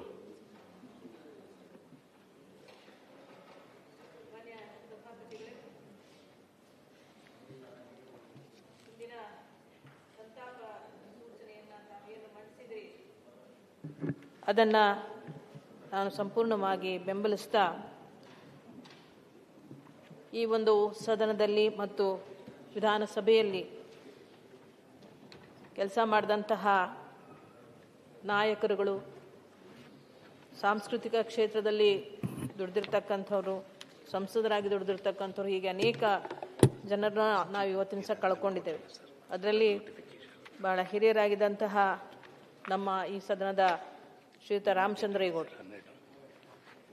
ರಾಮಚಂದ್ರೇಗೌಡರು, ನಾನು ಕೂಡ ಇಲ್ಲಿ 2000 ಇಸ್ವಿಯಿಂದ 2006ವರೆಗೂ ಕೂಡ ಸದಸ್ಯರಾಗಿ ಕೆಲಸ ಮಾಡ್ತಕ್ಕಂಥ ಸಂದರ್ಭದಲ್ಲಿ ಅವರನ್ನು ಬಹಳ ಹತ್ತಿರದಿಂದ ಬಲ್ಲೆ. ಈ ಸದನದಲ್ಲಾಗ ಬಹಳಷ್ಟು ಜನ ಹಿರಿಯ ನಾಯಕರುಗಳಿದ್ದರು. ಅದು ನಾಣಯ್ಯ ಅವರಿರ್ಬೋದು, ಅಥವಾ ನಮ್ಮ ಎಚ್ ಕೆ ಪಾಟೀಲ್ರಿರ್ಬೋದು, ಅಥವಾ ಬಸವರಾಜ ಹೊರಟ್ಟಿಯವರು, ಬೊಮ್ಮಾಯಿಯವರು, ಬಿ ಎಲ್ ಶಂಕರ್ ಅವರು, ಸುದರ್ಶನ್, ಹೀಗೆ ಬಹಳಷ್ಟು ಜನ ಸದಸ್ಯರಿದ್ದರು. ಶಾಣಪ್ಪ ಅವರು ಕೂಡ. ಅಂತಹ ಹಿರಿಯ ಸಾಲಿನಲ್ಲಿ ಬಂದಂಥವರು ನಮ್ಮ ರಾಮಚಂದ್ರೇಗೌಡರು. ಅವರು ಬಹಳ ಯಾವುದೇ ಪಕ್ಷದಲ್ಲಿ ಇದ್ರೂ ಕೂಡ, ಯಾವುದೇ ಪಕ್ಷದಲ್ಲಿ ಇರೋರ್ನೂ ಕೂಡ ಬಹಳ ಹತ್ತಿರದಿಂದ ತಮ್ಮವರಾಗಿಸ್ಕೊಳ್ತಕ್ಕಂತಹ ಶಕ್ತಿ ಅವರಲ್ಲಿತ್ತು. ಮತ್ತು ನಮಗೆಲ್ರಿಗೂ ಕೂಡ, ಅದು ಕಾಂಗ್ರೆಸ್ನವ್ರು ಇರಲಿ ಯಾರೇ ಇರಲಿ, ನಮಗೆ ಮಾರ್ಗದರ್ಶನವನ್ನು ಕೂಡ ಮಾಡ್ತಿದ್ರು. ಯಾವುದಾದ್ರೂ ಒಂದು ನಮಗೆ ಗೊತ್ತಾಗದೆ ಹೋದರೆ, ಕೇಳಿದರೆ, ಮಾಡಿದರೆ ಈ ಹಿರಿಯರೆಲ್ಲ ನಮ್ಗಳಿಗೆ ಮಾರ್ಗದರ್ಶನವನ್ನು ಕೂಡ ಆ ಕಾಲದಲ್ಲಿ ಮಾಡ್ತಿದ್ರು. ಬಹಳ ಸಜ್ಜನರು ಕೂಡ. ಇವರನ್ನು ನಾವು ಇವತ್ತು ಕಳ್ಕೊಂಡಿದ್ದೀವಿ ಅಂದರೆ ಬಹಳ ಒಂದು ಕಾರ್ಪೊರೇಟರ್ ಆಗಿದ್ದುಕೊಂಡು ಅವರು ಬಂದು ಸದಸ್ಯರಾಗಿ ಮಂತ್ರಿಗಳಾಗಿ ಕೆಲಸ ನಿರ್ವಹಿಸಿದ್ರು ಅಂತ ಹೇಳಿದ್ರೆ ನಾವು ನಿಜಕ್ಕೂ ಕೂಡ ಬಹಳ ಹೆಮ್ಮೆ ಪಡ್ತಕ್ಕಂಥ ವಿಚಾರಗಳು. ಅನೇಕ ರಾಜಕಾರಣಿಗಳು ಕೂಡ ಹಾಗೆ ಬಂದಿರತಕ್ಕಂಥದ್ದು ಕೂಡ ಈ ನಮ್ಮ ಹಿರಿಯರಲ್ಲಿ. ಅವರು ಇವತ್ತು ನಿಧನರಾಗಿದ್ದಾರೆ ಅಂತ ಹೇಳಿದ್ರೆ ನಿಜಕ್ಕೂ ಒಂದು ನಮ್ಮ ರಾಜಕೀಯ ಕ್ಷೇತ್ರಕ್ಕೆ ಒಂದು ತುಂಬಲಾರದ ನಷ್ಟ ಆಗಿದೆ ಅಂತ ನಾನು ಭಾವಿಸ್ತೇನೆ. ಡಿ ಸುಧಾಕರ್ ಅವರು ಕೂಡ ಸಣ್ಣ ವಯಸ್ಸಿನಲ್ಲೇ ನಮ್ಮನ್ನೆಲ್ಲ ಅಗಲಿ ಹೋಗಿದ್ದಾರೆ. ಸಚಿವರಾಗಿ ಕೆಲಸ ಮಾಡಿದ್ದಾರೆ, ಜನಾನುರಾಗಿಯಾಗಿ ಕೆಲಸ ಮಾಡಿದ್ದಾರೆ. ಒಂದು ಸಣ್ಣ ಆಪರೇಷನ್, ಈಗ ಹೇಳ್ತಾ ಇದ್ರು ಸಹೋದರು, ಸಣ್ಣ ಒಂದು ಆಪರೇಷನ್ಗೆ ಹೋಗಿ ತಮ್ಮ ಜೀವನವನ್ನೇ ಮುಗಿಸ್ಕೊಂಡಂಥವ್ರು. ಬಹಳ ದುಃಖದ ಸಂಗತಿ ಇದು. ಹಾಗೆ ವೆಂಕಟರಮಣಪ್ಪ ಅವರು ಕೂಡ ಸಣ್ಣ ಸಮಾಜದಿಂದ ಬಂದು ಬಹಳಷ್ಟು ದೊಡ್ಡ ಸಾಧನೆಯನ್ನು ಮಾಡಿ ಜನಾನುರಾಗಿಯಾಗಿ ಆ ಸಮಾಜದ ಒಬ್ಬ ಹಿರಿಯ ನಾಯಕರಾಗಿ ಕ್ಷೇತ್ರ ಮತ್ತು ಸಮಾಜದ ಉನ್ನತಿಗಾಗಿ ಶ್ರಮಿಸಿರ್ತಕ್ಕಂಥವ್ರು. ತುಮಕೂರು ಜಿಲ್ಲೆಯವರೇ ಆದ್ದರಿಂದ ನಾವು ಬಹಳ ಅಭಿಮಾನದಿಂದ ಅವರನ್ನು ಕಾಣ್ತೀವಿ. ವೀರಣ್ಣವರು ಕೂಡ ತುಂಬ ಒಳ್ಳೆಯ ಕೆಲಸಗಳನ್ನು ಮಾಡಿ ಅವರ ಹೆಸರನ್ನು ಉಳಿಸಿ ಹೋಗಿರ್ತಕ್ಕಂಥವ್ರು. ಎಚ್ ಹನುಮಂತಪ್ಪ ಅವರು ಚಿತ್ರದುರ್ಗ ಜಿಲ್ಲೆಯವರಾದರೂ ನಮ್ಮ ಕಾಂಗ್ರೆಸ್ ಪಕ್ಷದಲ್ಲಿ ಬಹಳ ಹಿರಿಯ ನಾಯಕರು. ಸುಮಾರು 90 ವರ್ಷಗಳನ್ನು ದಾಟಿರ್ತಕ್ಕಂಥವ್ರು. ಮಾಗಿದಂಥ ಮನಸ್ಸು, ಅನುಭವದ ಖಣಿ. ಕಾಂಗ್ರೆಸ್ ಪಕ್ಷದಲ್ಲಿ ಈ ಜಾತ್ಯತೀತ ಸಿದ್ಧಾಂತದಲ್ಲಿ ಬಹಳ ಖಡಕ್ಕಾಗಿ, ನೇರವಾಗಿ, ನಿಷ್ಠೂರವಾಗಿ ಮಾತಾಡ್ತಿದ್ದಂತಹ ಒಬ್ಬ ನಾಯಕರು. ಅನೇಕ ಹುದ್ದೆಗಳಲ್ಲಿ ಅವರು ತಮ್ಮ ಒಂದು ಸೇವೆಯನ್ನು ಸಲ್ಲಿಸಿರ್ತಾರೆ. ಸಂಸದರಾಗಿರ್ಬೋದು ಮತ್ತು ನಿಗಮ ಮಂಡಳಿಗಳಲ್ಲಿರ್ಬೋದು, ಅದು ಕೇಂದ್ರ ಸರ್ಕಾರದ ಮತ್ತು ರಾಜ್ಯ ಸರ್ಕಾರದ ನಿಗಮ ಮಂಡಳಿಗಳಲ್ಲಿ ಕಾರ್ಯನಿರ್ವಹಣೆ ಮಾಡಿರ್ತಕ್ಕಂಥದ್ದಿರ್ಬೋದು. ನಾನು ಸಚಿವೆ ಆದಾಗಲೂ ಕೂಡ ನಮ್ಮ ಎಸ್ ನಿಜಲಿಂಗಪ್ಪರ ಮೆಮೋರಿಯಲ್ ಟ್ರಸ್ಟಿಗೆ ಸಂಬಂಧಪಟ್ಟ ಹಾಗೆ ಕಾರ್ಯಕ್ರಮಗಳನ್ನು ರೂಪಿಸೋದು ಮತ್ತು ಆ ಟ್ರಸ್ಟ್ಗೆ ಸಂಬಂಧಪಟ್ಟಂತಹ ಅನುದಾನಗಳನ್ನು ಕೇಳ್ತಕ್ಕಂಥದ್ದು, ಹೀಗೆ ಆ ಒಂದು ಹಣ್ಣು ವಯಸ್ಸಿನಲ್ಲೂ ಕೂಡ ಬಿಡದೆ ಸಮಾಜ ಸೇವೆಯನ್ನು ಮಾಡ್ತಾ ಬಂದಂಥವ್ರು. ಅವರ ಬಗ್ಗೆ ನನಗೆ ಬಹಳ ಹೆಮ್ಮೆ. ಯಾಕೆಂದರೆ ನಾವಿನ್ನೂ ಕೂಡ MLC ಆಗಿರಲಿಲ್ಲ. ಆದರೆ ಪಕ್ಷದಲ್ಲಿ ದುಡಿತಕ್ಕಂಥ ಸಂದರ್ಭದಲ್ಲಿ ನಾವು ಏನು ಮಾತಾಡಿದ್ರೆ ತಪ್ಪಾಗುತ್ತೋ ಏನೋ ಹೇಗೋ ಅಂತ ನಾವು ಮುಜುಗರಕ್ಕೊಳಪಡುವಾಗ, ಸಂಕೋಚಕ್ಕೊಳಪಡುವಾಗ ಬೆನ್ನು ತಟ್ಟಿ ಧೈರ್ಯ ಹೇಳಿ ನಮ್ಮಗಳನ್ನೆಲ್ಲ ಮುಂದೆ ತಗೊಂಡು ಹೋಗ್ತಾ ಇದ್ದಂಥದ್ದಕ್ಕೆ ನಮ್ಮ ಹನುಮಂತಪ್ಪ ಅವ್ರನ್ನ ನಾನು ಬಹಳವಾಗಿ ನೆನೆಸ್ತೇನೆ. ನನಗೆ ಬಹಳ ಸಹಕಾರಿಯಾಗಿ ಅವತ್ತಿನ ಸಹ ಮಾರ್ಗದರ್ಶನ ಮಾಡಿರ್ತಕ್ಕಂಥವ್ರು. ಮತ್ತು ಡಾಕ್ಟರ್ ಎಸ್.ಆರ್. ರಾಮಸ್ವಾಮಿ ಅವರು ಪತ್ರಕರ್ತರಾಗಿ, ಚರಿತ್ರಕಾರರಾಗಿ ಮತ್ತು ಸಾಮಾಜಿಕ ಕಾರ್ಯಕರ್ತರಾಗಿ ಬಹಳಷ್ಟು ದುಡಿದಿದ್ದಾರೆ ಮತ್ತು ಈ ನಾಡಿಗೆ ಕೊಡುಗೆಯನ್ನು ಕೊಟ್ಟಿರ್ತಕ್ಕಂಥವ್ರು. ಇವರ ಬಗ್ಗೆಯೂ ಕೂಡ ನಮ್ಮ ಈ ನಾಡು ಬಹಳಷ್ಟು ಹೆಮ್ಮೆಯನ್ನು ಪಡ್ತದೆ. ಆಶಾ ಭೋಸ್ಲೆ ಅವರು ಸಹ ಬಹಳ ಹಿರಿಯ ಜೀವ. ಸಿನಿಮಾ ಕ್ಷೇತ್ರದಲ್ಲಿ, ಸಂಗೀತದ ವಿಭಾಗದಲ್ಲಿ ಗಾಯಕಿಯಾಗಿ ತಮ್ಮದೇ ಆದ ಕೊಡುಗೆಯನ್ನು ಕೊಟ್ಟಿದ್ದಾರೆ. ನೈಟಿಂಗೇಲ್ ಆಫ್ ಇಂಡಿಯಾ ಅಂತ ಏನು ಕರೆಸ್ಕೊತಿದ್ರು ಲತಾ ಮಂಗೇಶ್ಕರ್ ಅವರು, ಅವರ ಸಹೋದರಿಯಾಗಿರ್ತಕ್ಕಂಥವ್ರು. ಅವರ ತಂದೆ ಪಂಡಿತ್ ದೀನನಾಥ್ ಮಂಗೇಶ್ಕರ್ ಅವರು. ಮಂಗೇಶ್ಕರ್ ಕುಟುಂಬ ಸಂಗೀತದಲ್ಲೇ ಬಂದಂಥದ್ದು. ಆ ಸಂಗೀತದ ಕುಟುಂಬದ ಆ ವಾತಾವರಣದಲ್ಲಿ ಬೆಳೆದಂಥ ಆಶಾ ಭೋಸ್ಲೆ ಅವರು ಬಹಳ ಸಣ್ಣ ವಯಸ್ಸಿನಲ್ಲೇ ಪೂನಾಕ್ಕೆ ಬಂದು ಅಲ್ಲಿ ತಂದೆ ಮತ್ತು ಅಕ್ಕನ ಸಹವಾಸದಲ್ಲಿ ಅಥವಾ ಅವರ ಒಂದು ವಾತಾವರಣದಲ್ಲಿ ಗಾಯನವನ್ನು ಕಲಿತು ನಟಿಯಾಗಿ, ಗಾಯಕಿಯಾಗಿ ಈ ನಾಡಿಗೆ, ದೇಶಕ್ಕೆ ಕೊಟ್ಟಂಥ ಕೊಡುಗೆ ಬಹಳ ವಿಶಿಷ್ಟವಾದಂಥದ್ದು, ವಿಶೇಷವಾದಂಥದ್ದು. ಮತ್ತು ಪದ್ಮಭೂಷಣ ಪ್ರಶಸ್ತಿ ವಿಜೇತರಾಗಿ ನಮ್ಮ ಈ ಒಂದು ದೇಶದಲ್ಲಿ ಬಹುದ ಎತ್ತರದ ಗಾಯಕಿಯಾಗಿ ಉಳಿದಂಥವರು. ಗಿರೀಶ್ ಭಾರದ್ವಾಜ್ ಅವರು ಒಬ್ಬ ಇಂಜಿನಿಯರ್ ಆಗಿ, ತಾಂತ್ರಿಕ ಒಂದು ಉನ್ನತಿಯಾಗಿ ತಮ್ಮ ಗ್ರಾಮ ಭಾಗಗಳಲ್ಲಿ ಗ್ರಾಮೀಣ ಜನರಿಗೆ ಅನುಕೂಲವಾಗ್ತಕ್ಕಂತಹ ನದಿಗಳ ಮೇಲೆ ಸೇತುಗಳನ್ನು ಕಟ್ಟತಕ್ಕಂತಹ ವಿಚಾರದಲ್ಲಿ ಬಹಳಷ್ಟು ಸಂಶೋಧನೆಗಳನ್ನು ಮಾಡಿ, ಕೃಷಿಯನ್ನು ಮಾಡಿ, ರಾಷ್ಟ್ರ ಮಟ್ಟದಲ್ಲೂ ಕೂಡ ತಮ್ಮನ್ನು ತಾವು ಗುರುತಿಸ್ಕೊಂಡವರು ಮತ್ತು ರಾಜ್ಯ ಸರ್ಕಾರದಲ್ಲೂ ಕೂಡ ಬಹಳಷ್ಟು ಸಲ ಅವರ ಸಲಹೆ ಸೂಚನೆಗಳನ್ನ ತೆಗೆದುಕೊಂಡಿರ್ತಕ್ಕಂಥದ್ದನ್ನು ನಾವು ಕಾಣ್ತೇವೆ. ಇನ್ನೊಬ್ಬರು ಡಾಕ್ಟರ್ ಎಸ್ ಜಾನಕಿಯವರು ನಮ್ಮ ದಕ್ಷಿಣ ಭಾರತದಲ್ಲಿಯೇ ಗಾನಕೋಗಿಲಿ, ಗಾನ ಸಾಮ್ರಾಜ್ಯದ ಸಾಮ್ರಾಜ್ಞಿ ಅನ್ನತಕ್ಕಂತಹ ಹೆಸರನ್ನು ಪಡ್ಕೊಂಡಂಥವ್ರು. ಎಸ್ ಜಾನಕಿಯವರು ನಿಧನರಾಗ್ತಕ್ಕಂಥ ಸಂದರ್ಭದಲ್ಲಿ ಮಾನ್ಯ ಸಭಾಪತಿಗಳೇ ಬಹಳಷ್ಟು ನಮ್ಗಳಿಗೆಲ್ಲ ನೋವಾಯಿತು. ನಾವೆಲ್ಲರೂ ಕೂಡ ತಾಯಿಗಿಂತಲೂ ಹೆಚ್ಚು ಅವರನ್ನು ಕಾಣ್ತಿದ್ವಿ, ನಮ್ಮೆಲ್ಲರೂ ಕೂಡ ಬಹಳ ಪ್ರೀತಿಯಿಂದ ಕಾಣ್ತಿದ್ವಿ. ಅವರ ನಿಧನ ಅಂದ ತಕ್ಷಣ ನಾವು ನಿಜವಾಗ್ಲೂ ನಮ್ಮ ಕುಟುಂಬದಲ್ಲೇ ಯಾರೊಬ್ಬರನ್ನ ಕಳ್ಕೊಂಡು ಅನ್ನೋಷ್ಟಕ್ಕಿಂತಲೂ ಹೆಚ್ಚು ನೋವಾಯಿತು. ಎಷ್ಟು ಸಜ್ಜನರು ಮತ್ತು ದೈವ ಭಕ್ತಿಯನ್ನು ಹೊಂದಿದ್ದಂಥವ್ರು ಅಂತ ಹೇಳಿದ್ರೆ, ಅವರ ಪತಿಯವರು ವಿಶೇಷವಾಗಿ, ಅವರ ಪತಿಯವರು ಏನು ರಾಮಪ್ರಸಾದ್ ಅವರಿದ್ದರು, ಆ ತಾಯಿಯ ಏಳ್ಗೆಗಾಗಿ ನಿರಂತರವಾಗಿ ಅವರ ಜೊತೆಯಲ್ಲೇ ಇದ್ದು ಅವರ ಏಳ್ಗೆಯನ್ನು ಬಯಸಿದಂಥವರು ರಾಮಪ್ರಸಾದ್ ಅವರು. ರಾಮಪ್ರಸಾದ್ ಅವರು ತೀರ್ಕೊಂಡ ನಂತರದಲ್ಲಿ ಜಾನಕಿಯವರು ಬಹಳಷ್ಟು ನೊಂದ್ಕೊಂಡು, ಇನ್ನು ನನಗೆ ಈ ಗಾಯನ ಕ್ಷೇತ್ರವೇ ಬೇಡ, ನನ್ನ ಗಂಡ ಇಲ್ಲದ ನಂತರದಲ್ಲಿ ಈ ಕ್ಷೇತ್ರದಲ್ಲಿ ನನಗೆ ಅಗತ್ಯವೇ ಇಲ್ಲ ನನ್ನ ಬದುಕು ಅನ್ನೋ ರೀತಿಯಲ್ಲಿ ಅವರು ಒಂದು ತೀರ್ಮಾನವನ್ನು ತಗೊಳ್ತಾರೆ. ಇನ್ನು ಮುಂದೆ ನಾನು ಹಾಡಲ್ಲ ಅಂತ. ಆಗ ಅವರ ಸಹೋದ್ಯೋಗಿಗಳು, ಗಾಯಕಿಯರು ಮತ್ತು ಗಾಯಕರು ಎಲ್ಲರೂ, ನಮ್ಮ ಚಿತ್ರರಂಗದ ಹಿರಿಯರು ಎಲ್ಲರೂ ಸೇರಿ ಅವರಿಗೆ ಸಾಂತ್ವನ ಕೊಟ್ಟು ಅವರು ಮತ್ತೆ ಹಾಡಲೇಬೇಕು ಅಂತ ವಿನಂತಿಯನ್ನು ಮಾಡಿದಾಗ ಒಪ್ಕೊಳ್ತಾರೆ, ಹಾಡ್ತಾರೆ. 48,000 ಹಾಡುಗಳು, ಸುಮಾರು ಒಂದು 20 ಭಾಷೆಗಳಲ್ಲಿ ಹಾಡ್ತಾರೆ. ಆದರೆ ಗಂಡನಿಗಿಂತಲೂ ಇನ್ನೂ ಹೆಚ್ಚು ನೋವಾಗೋದು ಎಲ್ಲಿ ಅಂತ ಹೇಳಿದ್ರೆ, ತನ್ನ ಮಗನನ್ನು ಕಳ್ಕೊಂಡಾಗ. ಈಗ ಮೊನ್ನೆ 2026ರಲ್ಲಿ ಒಂದು 6 ತಿಂಗಳು 8 ತಿಂಗಳಿಂದ ಅವರು ಸಾಯೋಕ್ಕೂ ಮೊದಲು ಮಗನನ್ನು ಕಳ್ಕೊತಾರೆ. ಇದು ಯಾವುದೇ ತಾಯಿಗೂ ಕೂಡ ಬಹಳ ನೋವಿನ ಸಂಗತಿ. ಒಬ್ಬ ಯಾರು ಸೊಸೆ ಉಮಾ ಮುರಳಿ ಕೃಷ್ಣ ಇರ್ತಾರೆ, ಇಬ್ಬರು ಹೆಣ್ಮಕ್ಳು ಮೊಮ್ಮಕ್ಳು ಇರ್ತಾರೆ, ಅಪ್ಸರ ಮತ್ತು ವರ್ಷ ಅಂತ ಹೇಳಿ. ಆದರೆ ಎಲ್ಲರನ್ನೂ ಬಿಟ್ಟು ಮೈಸೂರಲ್ಲಿ ಮಗನ ಜೊತೆಯಲ್ಲಿ ನೆಲೆಸ್ತಾರೆ. ಮೈಸೂರಲ್ಲಿ ಮಗನ ಜೊತೆ ನೆಲೆಸಿದಾಗ ಆಯ್ತು, ಮುಗಿಸ್ತೇನೆ. ಮೈಸೂರಿನಲ್ಲಿ ಮಗನ ಜೊತೆ ನೆಲೆಸಿದಾಗ ಮಗನನ್ನ ಕಳ್ಕೊಂಡು ಆ ತಾಯಿ ಇರ್ಲಿಕ್ಕೆ ಸಾಧ್ಯನೇ ಆಗೋದಿಲ್ಲ, ಅವರ ಜೀವವನ್ನ ಕಳ್ಕೊತಾರೆ. ನನಗೆ ಒಂದು ಹೆಮ್ಮೆ ಏನಂತ ಹೇಳಿದ್ರೆ, ನಾನು ಮಂತ್ರಿ ಆದಾಗ ಅವರಿಗೆ ರಾಜ್ಯ ಪ್ರಶಸ್ತಿಯನ್ನ ನಮ್ಮ ರಾಜ್ಯ ಸರ್ಕಾರ ಕೊಡೋ ಹಾಗಾಯ್ತಲ್ಲ ಅನ್ನೋದು ನನಗೆ ಬಹಳ ಹೆಮ್ಮೆಯ ಸಂಗತಿ. ಯಾಕೆ ರಾಷ್ಟ್ರ ಪ್ರಶಸ್ತಿಯನ್ನು ಕೂಡ ನಿರಾಕರಣೆ ಮಾಡಿದವರು. ನಮ್ಮ ರಾಜ್ಯದಲ್ಲಿ ರಾಜ್ಯ ಪ್ರಶಸ್ತಿ ಗಾಯಕರಿಗೆ ಕೊಡ್ಲಿಲ್ಲ ಅಂತ ಹೇಳಿಬಿಟ್ಟು ಅವರು ಧ್ವನಿಯನ್ನೇ ಎತ್ತಿದಂಥವ್ರು. ನಮ್ಮ ರಾಜ್ಯದಲ್ಲಿ ಗಾಯಕ ಪ್ರಶಸ್ತಿಗಳು ಕೂಡ ಶುರು ಮಾಡಿದ್ದು ಎಸ್ ಜಾನಕಿಯವರಿಂದ.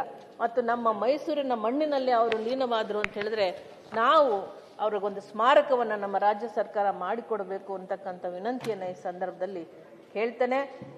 ಮತ್ತು ಶ್ರೀಮತಿ ಮುಕ್ತಾರ್ ಅವರು ಕೂಡ ನಮ್ಮನ್ನ ಅಗಲಿದ್ದಾರೆ. ತಾಯಿ ನರಸಿಂಹಮೂರ್ತಿಯವರು ಅಗಲಿದ್ದಾರೆ, ತಾಯಿ ಚೆನ್ನಮ್ಮ ಅವರು ಅಗಲಿದ್ದಾರೆ. ಚೆನ್ನಮ್ಮ ಅವರ ಬಗ್ಗೆ ಎಲ್ಲರಿಗೂ ಗೊತ್ತಿರ್ತಕ್ಕಂಥ ವಿಚಾರ. ಸಾಮಾನ್ಯವಾಗಿ ಇಲ್ಲಿ ಸಾಕಷ್ಟು ಜನ ಪುರುಷ ರಾಜಕಾರಣಿಗಳಿದ್ದೀರಿ. ನಿಮ್ಮೆಲ್ಲರ ಮನೆಯಲ್ಲೂ ದುಡಿತಕ್ಕಂಥವ್ರು, ನಿಮ್ಮ ಹಿಂದೆ ಬರ್ತಕ್ಕಂಥವ್ರನ್ನೆಲ್ಲ ನೋಡ್ಕೊಳ್ತಕ್ಕಂಥ ಜವಾಬ್ದಾರಿ ಒಬ್ಬ ಹೆಣ್ಮಗಳು ನಿರ್ವಹಿಸ್ತಾರೆ ಅಂದರೆ ಅದು ಒಬ್ಬ ಹೆಂಡತಿಯಾಗಿ. ಆ ಒಂದು ಸ್ಥಾನದಲ್ಲಿ ಚೆನ್ನಮ್ಮ ಅವರು ನಿಂತು ಅವರ ಕಾರ್ಯವನ್ನ ನಮ್ಮ ಪ್ರಧಾನಮಂತ್ರಿ ಮಾಜಿ ಪ್ರಧಾನಮಂತ್ರಿ ಎಚ್ ಡಿ ದೇವೇಗೌಡರ ಪತ್ನಿಯಾಗಿ ಕಾರ್ಯನಿರ್ವಹಿಸಿದ್ದಾರೆ ಅಂತ ಹೇಳಿದ್ರೆ, ಇಷ್ಟು ಪ್ರಸಿದ್ಧಿಯನ್ನ ಪಡೆದಿದ್ದಾರೆ ಅಂತ ಹೇಳಿದ್ರೆ ಅದಕ್ಕೆ ಕಾರಣ ಅಲ್ಲಿಗೆ ಬರ್ತಂತ ರಾಜಕಾರಣಿಗಳು, ಅವರ ಕುಟುಂಬದಲ್ಲಿ ಬಂದಂಥವ್ರನ್ನೆಲ್ಲರನ್ನೂ ಕೂಡ ಅವರು ಪಾಲನೆ ಪೋಷಣೆ ಮಾಡ್ತಾ ಅವರು ತಾಯಿಯಾಗಿ ಅವ್ರ ಕಾರ್ಯನಿರ್ವಹಣೆ ಪ್ರತಿಯೊಬ್ಬರಿಗೂ ಮಾಡಿದಾರಲ್ಲ, ಅದು ಬಹಳ ವಿಶೇಷವಾದಂಥದ್ದು ಮತ್ತು ವಿಶಿಷ್ಟವಾದ. ಎಲ್ಲ ರಾಜಕಾರಣಿಗಳ ಮನೆಯಲ್ಲಿ ಇರ್ತಕ್ಕಂಥ ಹೆಂಡತಿಯರು ಹಾಗೆ ಯಾರು ಹೊರಗಡೆ ಬರಲ್ಲ. ಆದರೆ ಅವರ ಪೂರಕವಾದಂಥ ನಿಮ್ಮ ಬೆಳವಣಿಗೆಗೆ ಪೂರಕವಾಗಿ ಕೆಲಸ ನಿರ್ವಹಿಸುತ್ತಾರಲ್ಲ, ಅದು ನಿಜಕ್ಕೂ ಕೂಡ ನಾವು ಬಹಳ ಗೌರವದಿಂದ ಕಾಣತಕ್ಕಂಥ ವಿಷಯ. ಮುಗಿಸ್ದೆ. ಅವರ ಮಕ್ಕಳು, ಸೊಸೆಯರು, ಮೊಮ್ಮಕ್ಕಳು ಇವರೆಲ್ಲರ ಅಭಿವೃದ್ಧಿಗೆ ಕಾರಣರಾದಂಥವರು ತಾಯಿ ಚೆನ್ನಮ್ಮ ಅವರು. ಅವರ ಆತ್ಮಕ್ಕೂ ಶಾಂತಿ ಸಿಗಲಿ. ಮತ್ತು ಈ ಸಂತಾಪ ಒಂದು ಸೂಚನೆಯಲ್ಲಿ ನೀವು ತಂದಿರತಕ್ಕಂಥ ಎಲ್ಲ ಮಹನೀಯರು ದಿವಂಗತರಾಗಿದ್ದಾರೆ, ಅವರೆಲ್ಲರ ಆತ್ಮಕ್ಕೆ ಶಾಂತಿ ಸಿಗಲಿ ಅಂತ ನಾನು ಕೋರ್ಕೊಳ್ತಾ ನನ್ನ ಮಾತಿಗೆ ಅವಕಾಶ ಕೊಟ್ಟಂತ ನಿಮಗೆ ಒಂದು ವಂದನೆಯನ್ನ ಸಲ್ಲಿಸಿ. ಯಾರು ಮಾತಾಡಿದ್ರು 90% ರಿಪೀಟ್ ಆಗುತ್ತೆ. ಎಲ್ರು ನೋಡಿ, ಎಲ್ಲಾ ಸದಸ್ಯರ ಮುಖ ನೋಡ್ತಾ ಇರ್ತೀನಿ ನಾನು, ಎಲ್ರಿಗೂ ಕಾಣ್ತಾ ಇದ್ದೆ ಅಲ್ವಾ. ಅದಕ್ಕೆ ನಾನು ಹೇಳೋದು 5 ನಿಮಿಷ ನಿಮ್ಗೆ ಯಾರು ಚೆನ್ನಾಗಿ ಗೊತ್ತಿರ್ತದೆ ಅವ್ರ ಬಗ್ಗೆ ಮಾತಾಡಿ, 1-2 ನಿಮಿಷ ಬಿಡಿ. ಎಲ್ಲಾರ ಬಗ್ಗೆನೂ ಮಾತಾಡಬೇಕು. ಇಲ್ಲಿ 13 ಜನದ ಬಗ್ಗೆನೂ ಮಾತಾಡಬೇಕು ಅನ್ನೋದೇನಿಲ್ಲ. ನಿಮ್ಮೆಲ್ಲರ ಪರವಾಗಿ 13 ಜನದ ಮಾತಾಡಿದ್ದೀವಿ, ಹೇಳಿದ್ದೀವಿ, ಎಕ್ಸ್ಪ್ರೆಸ್ ಮಾಡಿದ್ದೀವಿ. ಅಷ್ಟೇ ಹೇಳೋದು. ಏನಾಗುತ್ತೆ, ಎಲ್ರಿಗೂ ಇದನ್ಸ್ಬಾರ್ದು. ಹೇಳಿದ್ದೆ ಹೇಳಿಸ್ತಾರೆ ಅನ್ನಂತ ನನ್ನ ಮೇಲೆ ಅನ್ಕೊಳ್ತಾರೆ ಅವರು. ಇನ್ನೇನಿಲ್ಲ, ನಾನು ನೇರವಾಗಿ ಹೇಳ್ತೀನಿ.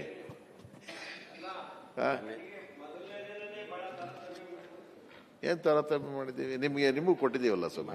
ಈಗ ಪೂಜಾರಿ ಹಿರಿಯರು ಮಾತಾಡೋದು 5 ನಿಮಿಷ ಒಳಗಡೆ ನಿಲ್ಲಿಸ್ಬಿಡ್ತಾರೆ ಅವರು. ಮಾತಾಡಿ. 2 ನಿಮಿಷ ಆಯ್ತು, ಮಾತಾಡಿ.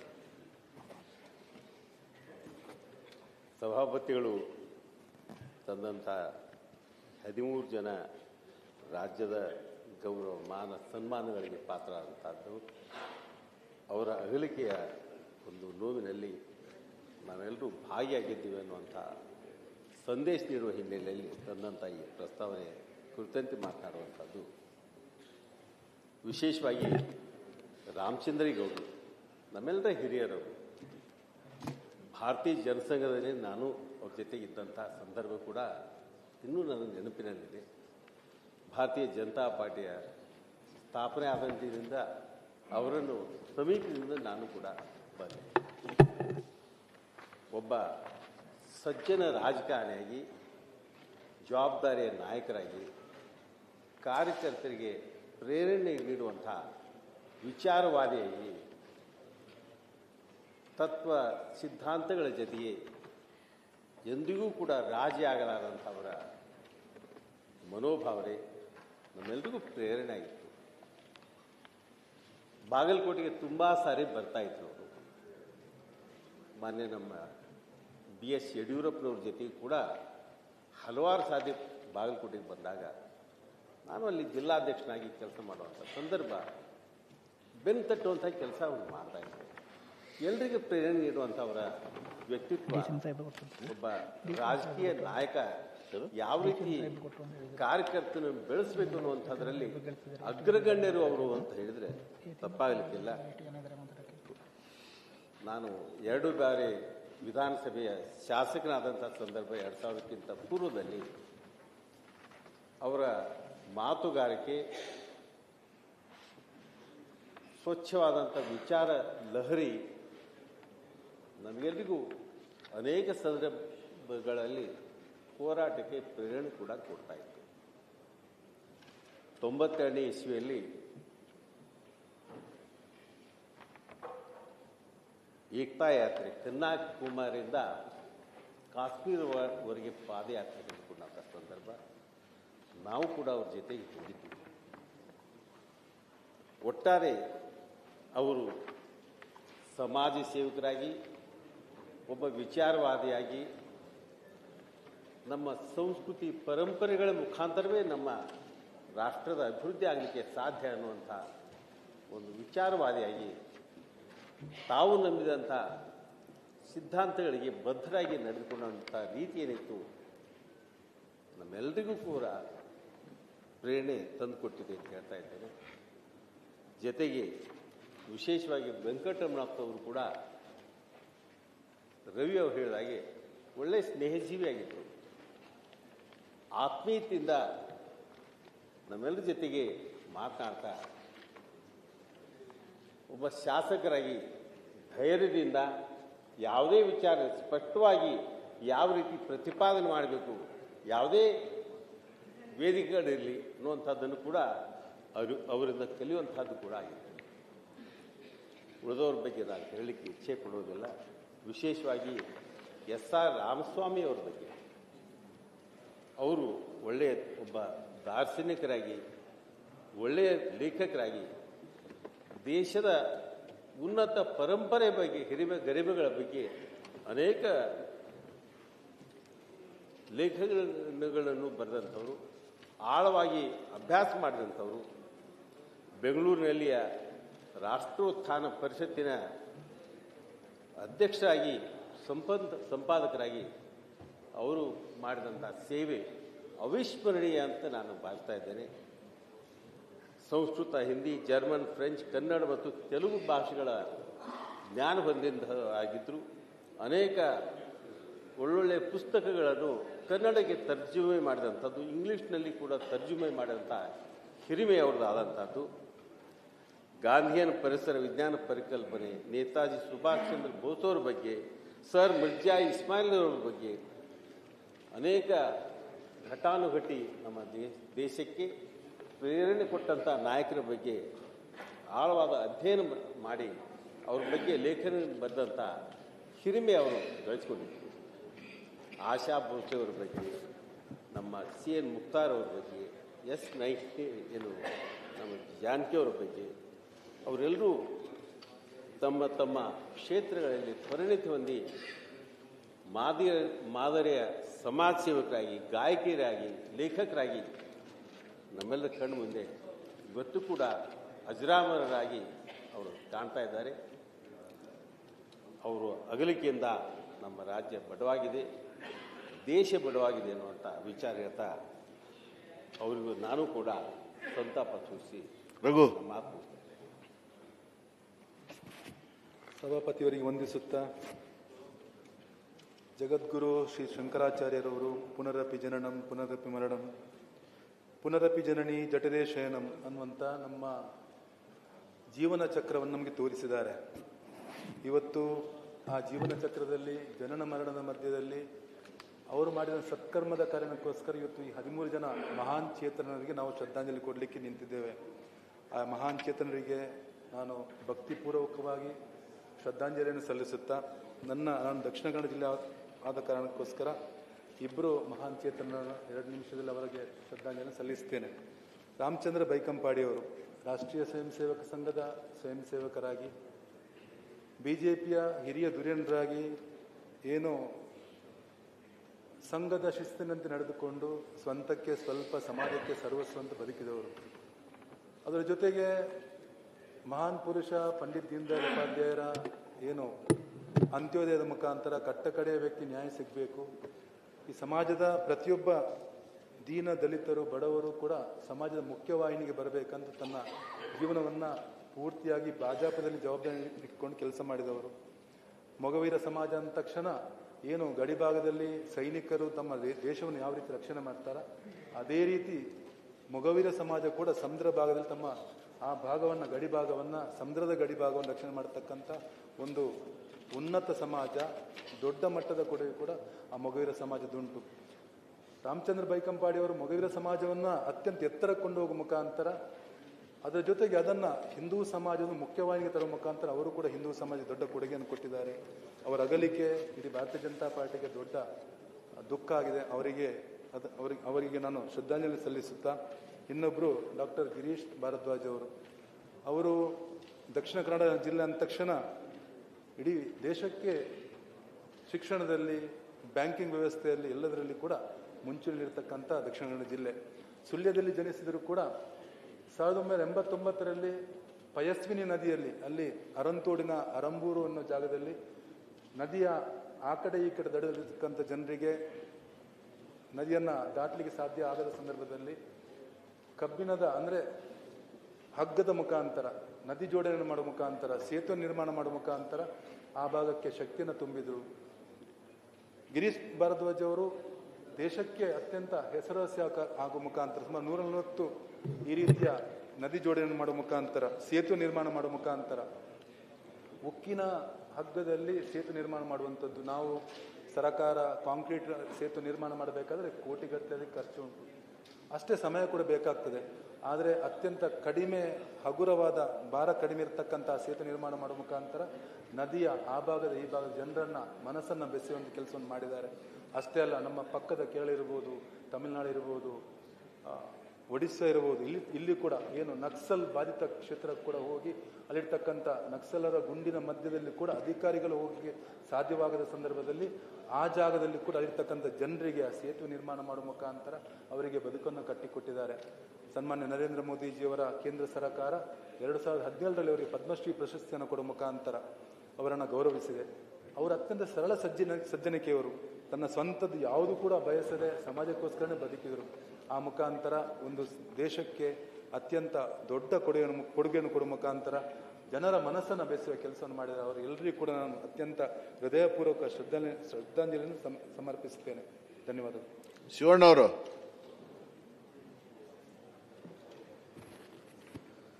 ಮಾನ್ಯ ಸಭಾಪತಿಗಳೇ, ಈ ಒಂದು ಸಂತಾಪ ಸೂಚನಾ ಸಭೆಯಲ್ಲಿ ನಾನಾದರೂ ವಿಶೇಷವಾಗಿ ಡಿ ಸುಧಾಕರ್ ಅವರು ಕೇವಲ 50 ಸಂಖ್ಯೆ ಇರತಕ್ಕಂಥ ಸಮುದಾಯದ ಜನಸಂಖ್ಯೆಯಲ್ಲಿ ಆ ಕ್ಷೇತ್ರದಲ್ಲಿ ಕೇವಲ 50-57 ಬರ್ತಾರೆ.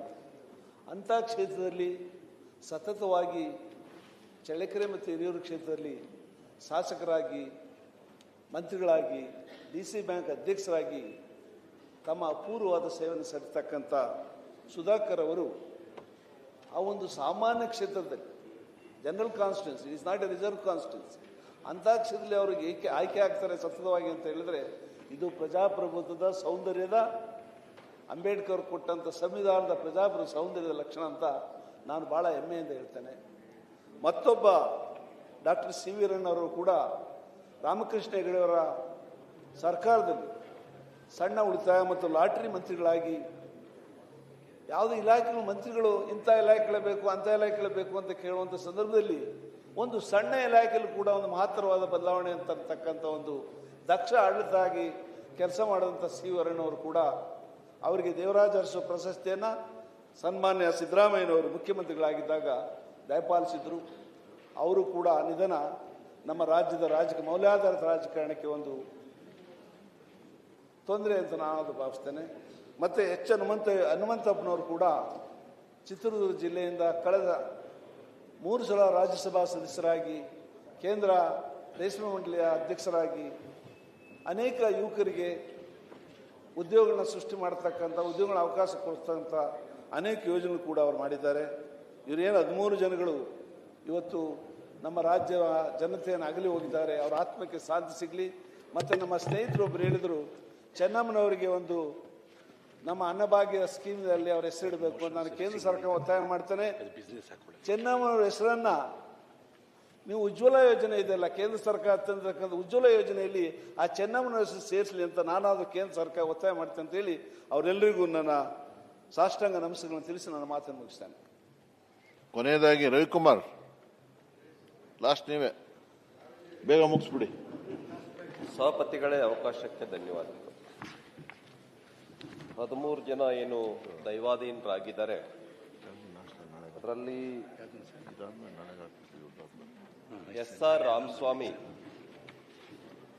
ರಾಮಸ್ವಾಮಿ ಅವರು ನಮ್ಮ ನಾಡಿನ ಹೆಸರಾಂತ ಸಾಹಿತಿಗಳು. ಅವರು ಪುಸ್ತಕಗಳ ಸುಮಾರು ಒಂದು 55 ಪುಸ್ತಕಗಳನ್ನು ಬರೆದಿದ್ದಾರೆ, ಸಾವಿರಾರು ಲೇಖನಗಳನ್ನು ಬರೆದಿದ್ದಾರೆ. 88 ವರ್ಷ. ಅವ್ರ ಬಗ್ಗೆ ಹೇಳಬೇಕು ಅಂತಾದ್ರೆ, ನಮ್ಮ ಕನ್ನಡದ ಭಗವದ್ಗೀತೆ ಅಂತ ನಾವೇನು ಕರಿತೀವಿ, ಮಂಕುತಿಮ್ಮನ ಕಗ್ಗ, ಆ ಒಂದು ಮಂಕುತಿಮ್ಮನ ಕಗ್ಗವನ್ನು ಬರೆದಿರ್ತಕ್ಕಂಥ DV ಗುಂಡಪ್ಪ ಅವರ ಕಾರ್ಯದರ್ಶಿಯಾಗಿ ಕೆಲಸ ಮಾಡಿದ್ದಾರೆ. ಅಷ್ಟು ದೊಡ್ಡ ದೊಡ್ಡ ಸಾಹಿತಿಗಳ ಜೊತೆನಲ್ಲಿ ಕೆಲಸ ಮಾಡಿರ್ತಕ್ಕಂಥವರು SR ರಾಮಸ್ವಾಮಿ ಅವರು. ಅವರು ಭೈರಪ್ಪನವ್ರ ಜೊತೆನಲ್ಲಿ ಕೆಲಸ ಮಾಡಿದ್ದಾರೆ, ಅವ್ರ ಜೊತೆನಲ್ಲಿ ಸೇರಿ ಪುಸ್ತಕಗಳನ್ನು ಬರೆದಿದ್ದಾರೆ. ರಾಷ್ಟ್ರೋತ್ಥಾನ ಪರಿಷತ್ತಿನ ಅಧ್ಯಕ್ಷರಾಗಿ ಅನೇಕ ವರ್ಷಗಳ ಕೆಲಸ ಮಾಡಿದ್ದಾರೆ. ರಾಷ್ಟ್ರೋತ್ಥಾನ ಪರಿಷತ್ ಅಂತೂ ಬಿಡಿ, ಸಾವಿರಾರು ಪುಸ್ತಕಗಳನ್ನ ತೆಗೆದುಕೊಂಡು ಬಂದಿದೆ. ರಾಮಸ್ವಾಮಿ ಅವರು ಬರೆದಿರ್ತಕ್ಕಂಥ ಪುಸ್ತಕಗಳು ದೇಶದ ಹಿತದೃಷ್ಟಿಯಿಂದ, ಸಮಾಜದ ಹಿತದೃಷ್ಟಿಯಿಂದ ಮತ್ತು ಒಳ್ಳೆಯ ಸಾಹಿತ್ಯವನ್ನ ಸಮಾಜಕ್ಕೆ, ದೇಶಕ್ಕೆ ಕೊಡಬೇಕು, ಅದರಿಂದ ಸಮಾಜದಲ್ಲಿ ಒಂದು ಒಳ್ಳೆ ಬದಲಾವಣೆ ತರಬೇಕು ಅಂತೇಳಿ ಪುಸ್ತಕವನ್ನ ಬರೆದಿರ್ತಕ್ಕಂಥವ್ರು, ಆರ್ಟಿಕಲ್ಗಳನ್ನ ಬರೆದಿರ್ತಕ್ಕಂಥವ್ರು. ವಿಕ್ರಮ ಪತ್ರಿಕೆ ನಡೆಯೋದಕ್ಕೂ ಕೂಡ ಸಾಕಷ್ಟು ಕೊಡುಗೆ ಅವ್ರದ್ದಿದೆ. ಅಂಥವರು ನಮ್ಮನ್ನ ಅಗಲಿದ್ದಾರೆ.